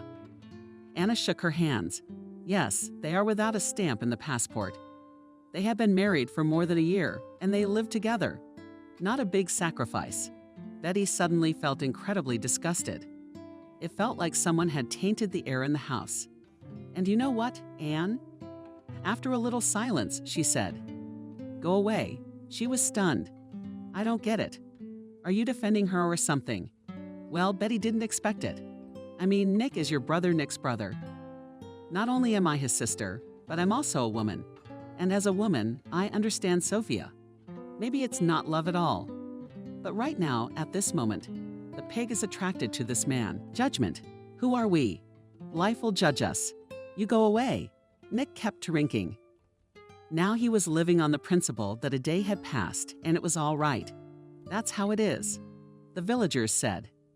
What a good family they had, eh? You can't be sure of anything.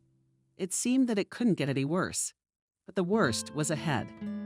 Nick, a former non-smoker, picked up the habit. And then one day, what Betty had feared would happen. That night, she couldn't sleep. The young woman, as if anticipating trouble, sat on the terrace and sold not cheerful thoughts. And when Betty smelled smoke, she realized with some sixth sense that Nick's house was on fire. She went to the wicket from where the house where her brother lived was clearly visible and made sure that her hunch was correct. "Fire." At the top of her voice wailed Betty and skipped to Nick on the move dialing the emergency number. When Betty ran up to her brother's house, the fire was slowly but surely growing. Without thinking, the woman kicked the door open with her foot. She ran into the house, where she got the strength from.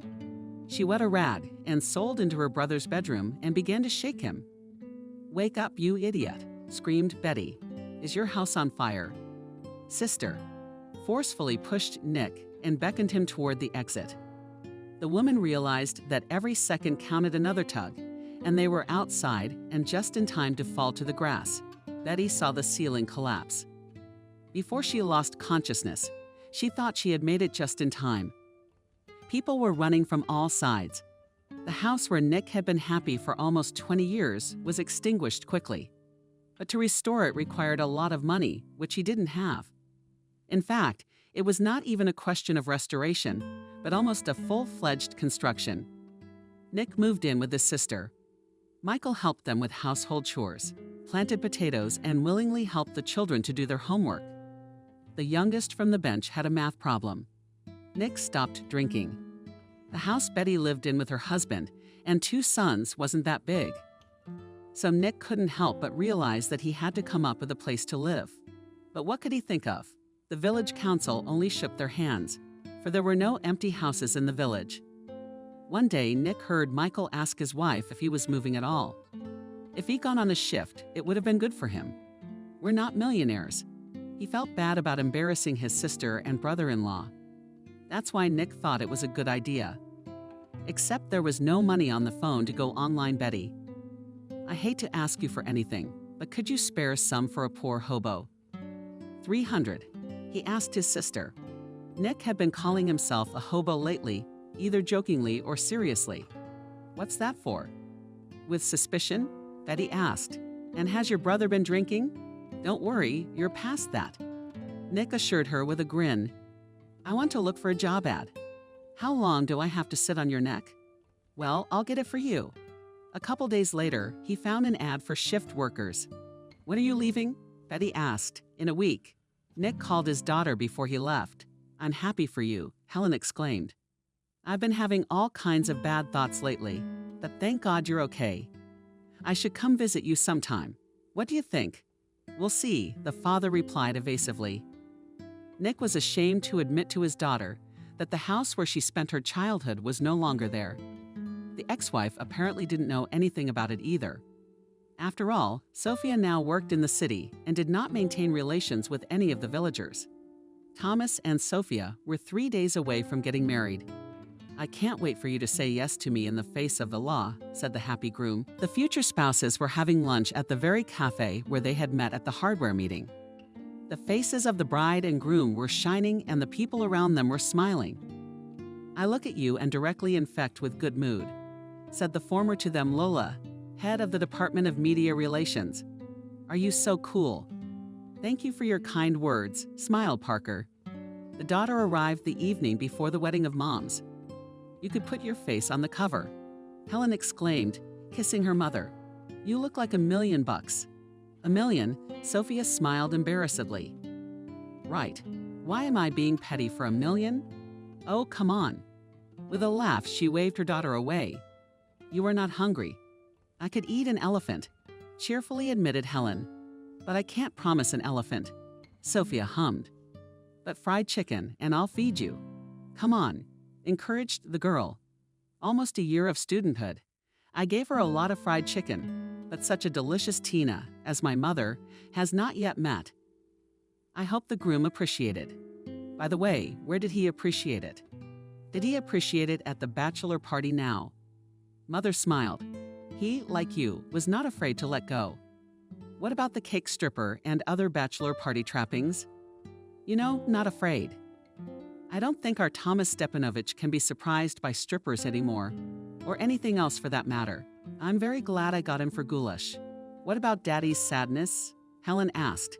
It always seemed to me that you loved each other so much that there is no stronger. It did not seem. The daughter answered Sophia seriously. That's the way it was. But I guess our love just ran out of steam. It happens like that too. But I am grateful to Vanya that he was in my life. By the way, you called him a long time ago. The other day. How is he? He seems to be doing well. He's away on a shift. Oh well, God forbid he's doing well. There's a very nice woman coming, and we'll drink to that. Winked Sophia, the daughter's bachelorette party. Helen smiled understandingly. Or else. Mother and daughter laughed amicably. And then Kate showed up. The bachelorette party was a success. The next day, Thomas and Sophia became husband and wife. Wendy looked at her daughter under her dress with a concentrated frown. One could only wonder what grievances she would express to her new son-in-law. Nick returned from his shift a month later with a lot of money and a great mood. It would be better to solve the problem with housing. The tramp had arrived. He announced his arrival. Fresher, better looking, Sister said approvingly. The work has done you good. Very much so. I'll have to do something about the house. There'll be daylight. There'll be food. The housing problem solved itself. And not just housing. In the morning, Nick went fishing in the neighboring village. The fish pecked and not bad. And Corver learning to cook, which Betty was a great master. But the stars had prepared something more interesting for Nick. He pulled the rod, but it was obviously caught on something. Shit. Nick cursed and bent his lice and fell into the water. He surfaced. And headed for the shore, pulling the fish boat up behind him. Nick was walking through the village, soaking wet, and carrying a bag with a still living fish in it. But there was no cell phone in his pocket.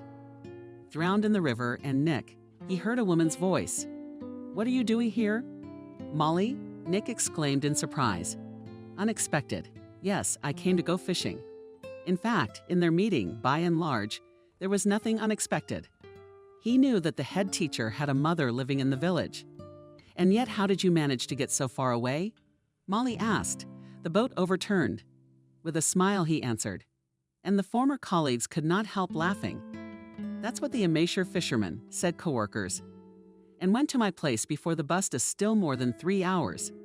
And it is cool outside. And it's comfortable enough. There was no one in the house except Molly.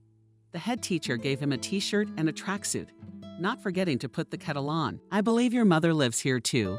Nick showed his knowledge. She did, sighed her colleague. Mom died. 9 days yesterday. She came here to sort out her things. But what to do with the house?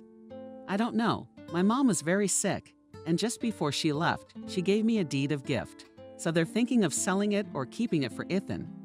The guy wanted to get married. At least he'd have a place to bring his wife. Ethan was Molly's son. He was a year older than Helen and went to Polytechnic. Would you let the tramp stay here? Nick asked. What vagrant? The mistress of the house-me. Sadly, he replied. You know probably that I'm having dinner at my sister's, but I'm tired of embarrassing them. Don't worry, I'll pay. Yesterday, I came back from a shift. I make good money, and then I'll find a place to live. What money? Molly waved her hands. You can live, of course, as long as you need. Was it a nice house? A big one with 2 vegetable gardens, a garage, outbuildings, and a nice garden. Nick took good care of the house, for which Molly was very grateful. Another question is who should thank whom? Nick grinned. When the landlady told him to thank you, she took in a hobo. Well, what kind of tramp are you? Molly objected. Just a man in temporary difficulty. She visited the mother house almost every day. Both the residents and the child began to guess what was the matter. A fiancé had shown up. Why are you, Molly, frequenting the village? One day the sales clerk remarked, I wonder if you're going to move there. Who knows? The widow smiled enigmatically, and when the villagers found out who was staying with her, everything fell into place. But Nick made no move to get closer. The coworkers began to speak to each other. But it didn't go any further than that. Molly realized that her lodgers needed time. After all, the man had recently gone through a difficult divorce. It was all settled on Christmas Eve. Molly's back from corporate. Beautiful, dressed up, new haircut. You look good. Approvingly, Nick said. That hair looks really good on you. All the men must have craned their necks. Maybe, she smiled. But it doesn't make any difference to me. And who's going to wring the neck of a drunkard who's old enough to be my son? Well, there is also a physicist, sneered Corver. True, I think so. Doesn't distinguish a man from a woman anymore. Well, you see, Molly waved her hands and laughed merrily. Well, I think that women are always pleased with a man's attention. You like ears. Do you? The widow asked quietly, looking Nick in the eye. I love with my heart, he whispered back. The heart of the woman, tired of loneliness, anxiously went down. Did it mean that Nick's heart was not free and it still belonged to Sophia? And yet there was still a tiny hope. The best counselor is the heart, Nick continued, catching her gaze. Now they were looking at each other. Molly suddenly realized she had a chance. Nick nestled against the woman's warm cheek, and he physically felt his heart thaw. And when their lips met, the man realized he was finally cured and ready to start life anew. You are very beautiful. Nick whispered, hardly tearing himself away from her cop. Molly only smiled. She wished if Nick told her that, then things would work out for them. Nick and Molly spent that Christmas alone together. They didn't need anyone. They talked about everything in the world, made plans, and they had the best time of their lives. How you celebrate Christmas is how you spend it, Nick said with a smile, pouring the rest of the champagne. So don't get your hopes up. It's easy to get rid of me, at least for the next year. Outside the window, it was already starting to get matchmaking. And the lovers were thrilled to see not only the coming year together, but also the dawn. Both saw it as a good omen. Could it have been any different on this magical night? I hope it doesn't happen in the next 20 years. Molly said quietly, snuggling into his shoulder. Well, that's a bit pessimistic. Nick stretched out with courtly disappointment. Here's the 30th thing. Molly, well, marry me. I realize I have nothing to offer you yet, but I promise it's only a matter of time. I have grand plans for this year, and shut up, Molly whispered, placing her fingers on his lips. If you were a beggar, I'd still say yes. I'm not a beggar. It's just him. I'm a tramp. My favorite tramp. To us, to our happiness. They drank champagne and went to bed. In the afternoon, a blizzard broke out. Nick shook his head sweetly. Shall we shovel the snow? And why do you want to yawn on a holiday? Asked Molly. My joy. It's only half an hour's work. Then it's gonna snow even more. And then you and I will have a drink. Some wine. Nick went out into the yard and took a shovel, as suddenly he saw how the ambulance, which had left from the side of the cabins, drove into a snowdrift and began to tow frantically. The driver got out of the cab and started looking around nervously. The doctor followed him out, and the men began to gesticulate frantically. Nick picked up a shovel and rushed to the car, which was about 200 meters away. Men. "Do you need help?" he asked, out of breath. "How else?" exclaimed the doctor. "There's an elderly woman with a stroke. We can't bring the old lady." The driver got into the car. Nick started shoveling, and the doctor tried to push the car out. "Damn this blizzard." He cursed in his monologue with an expletive. The doctor pushed open the door of the patient compartment. Nick peered inside, and his hair stood on end. On the couch lay his ex-mother-in-law. Her mouth was curved to the left. One eye was closed, the other staring blankly into space. A nurse sat next to the older woman. Wendy blurted out to Nick. "Do you know her?" asked the doctor. "I do," exhaled Corver. "And who is she to you?" "How's that?" "Do you have any contact with your ex-wife?" "No," shook his head Nick. "I changed my cell phone not too long ago, but also." "And the son," spat the doctor contemptuously. "Drunk and sneaking around. I think he'll wake up and not remember that his mother was taken to the hospital, and he flatly refused to accompany. I can tell the daughter." It dawned on him the only number Nick remembered by heart. It was Helen's number. Notified, the doctor asked, and Corver suddenly thought he might not be able to reach his daughter. It's Christmas after all. Young people are out. Can I go with her?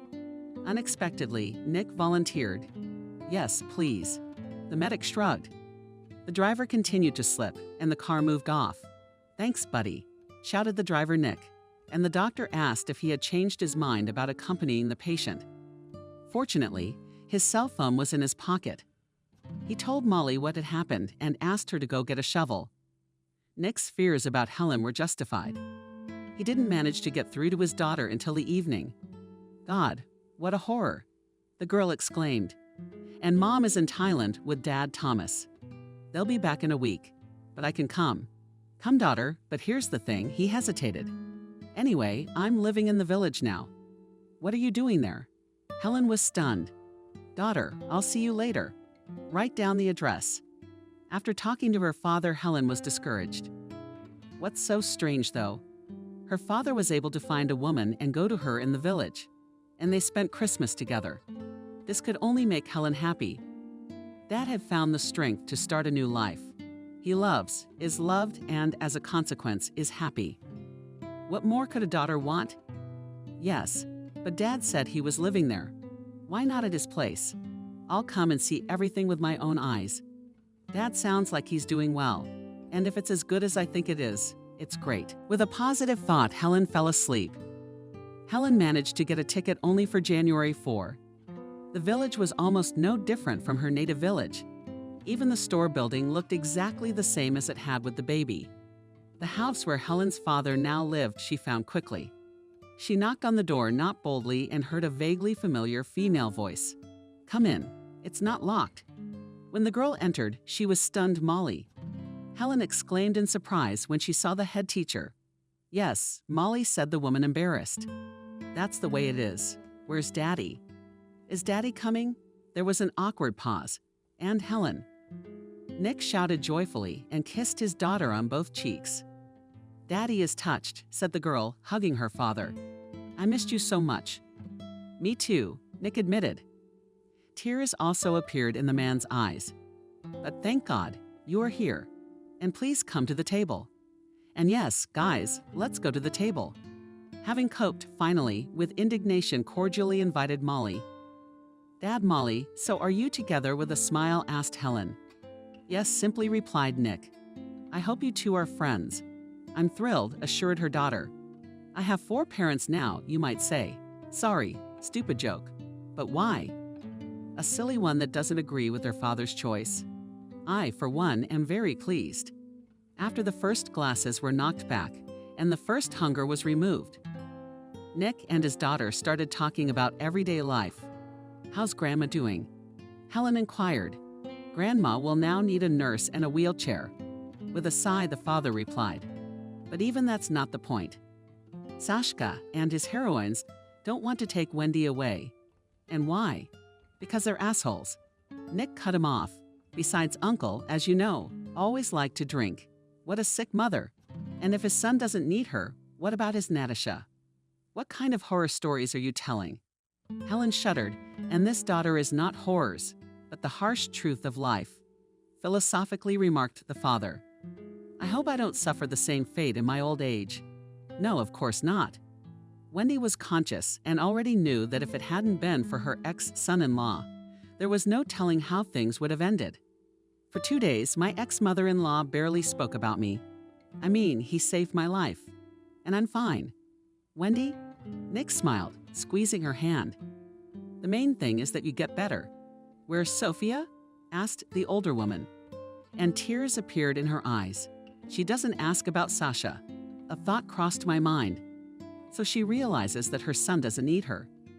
Sophia has gone on vacation. How will she come back? She'll be back. She already knows everything. Really, her son-in-law reassured her. A nurse came into the room and said that the patient needed to rest. Yes, of course, nodded Nick, and walked out. He visited Wendy every day, fed the old lady from a spoon, wiped down Molly's cooking, and ducked out after her without complaint. You're a good man, the ex-mother-in-law said. And Nick smiled involuntarily. If a year ago someone had told Nick that his ex-mother-in-law would say those words, he would have twisted his finger at his temple. What was a year? A week. Nick was pleased to note that Wendy was on the mend. Her speech was no longer so frozen, but her leg paralysis was. As the doctor had assured her, was a matter of time. It was not only the doctor's merit, Molly assured her. A kind word is good for the cat. I think Wendy's quarrelsome nature was a kind of defensive reaction. But you know, I think things are going to change now. Love and kindness works wonders. Hearing these words, Nick remembered what his future spouse had said. It looks like that's the way it's going to be. His Molly is rarely wrong at all. You're a very good man, Wendy repeated. Well, I'm flattered, Nick replied. Sentimental impulses. A few days later, Wendy was discharged. A couple of days before the discharge, Nick called his ex-wife, and Sophia assured him that she would take her mother back to her house. Admittedly, honestly, Corver was dreading this conversation. He himself could not understand the reason for his fear, but the fact remained. When Nick heard the voice of his ex-wife, he was surprised that he was absolutely not excited. They had a very nice conversation, and Nick even told his ex-wife that he would soon get married. Well done, Sophia said approvingly. I hope it's a worthy woman. You bet she is. I know her, the ex-wife inquired. You know, answered Nick with a grin. Molly, the vice principal. Oh, come on. Well, congratulations. You're gonna invite me to the wedding. Well, why not? The former spouses warmly said goodbye, and Nick felt as a mountain fell off his shoulders. Why, I wondered, was he afraid? As Parker gently coaxed his mother-in-law into the car. Wendy, are you comfortable? I'm fine, replied the old woman, and suddenly said, you know what I just thought about, and what is it? Nick, who was sitting in the front seat, asked. That both my sons-in-law are good people. Sonia has good taste after all. Both sons-in-law, as if on command, laughed deafeningly. Molly, who was sitting next to Wendy, also smiled. We try, Thomas said cheerfully and started the car.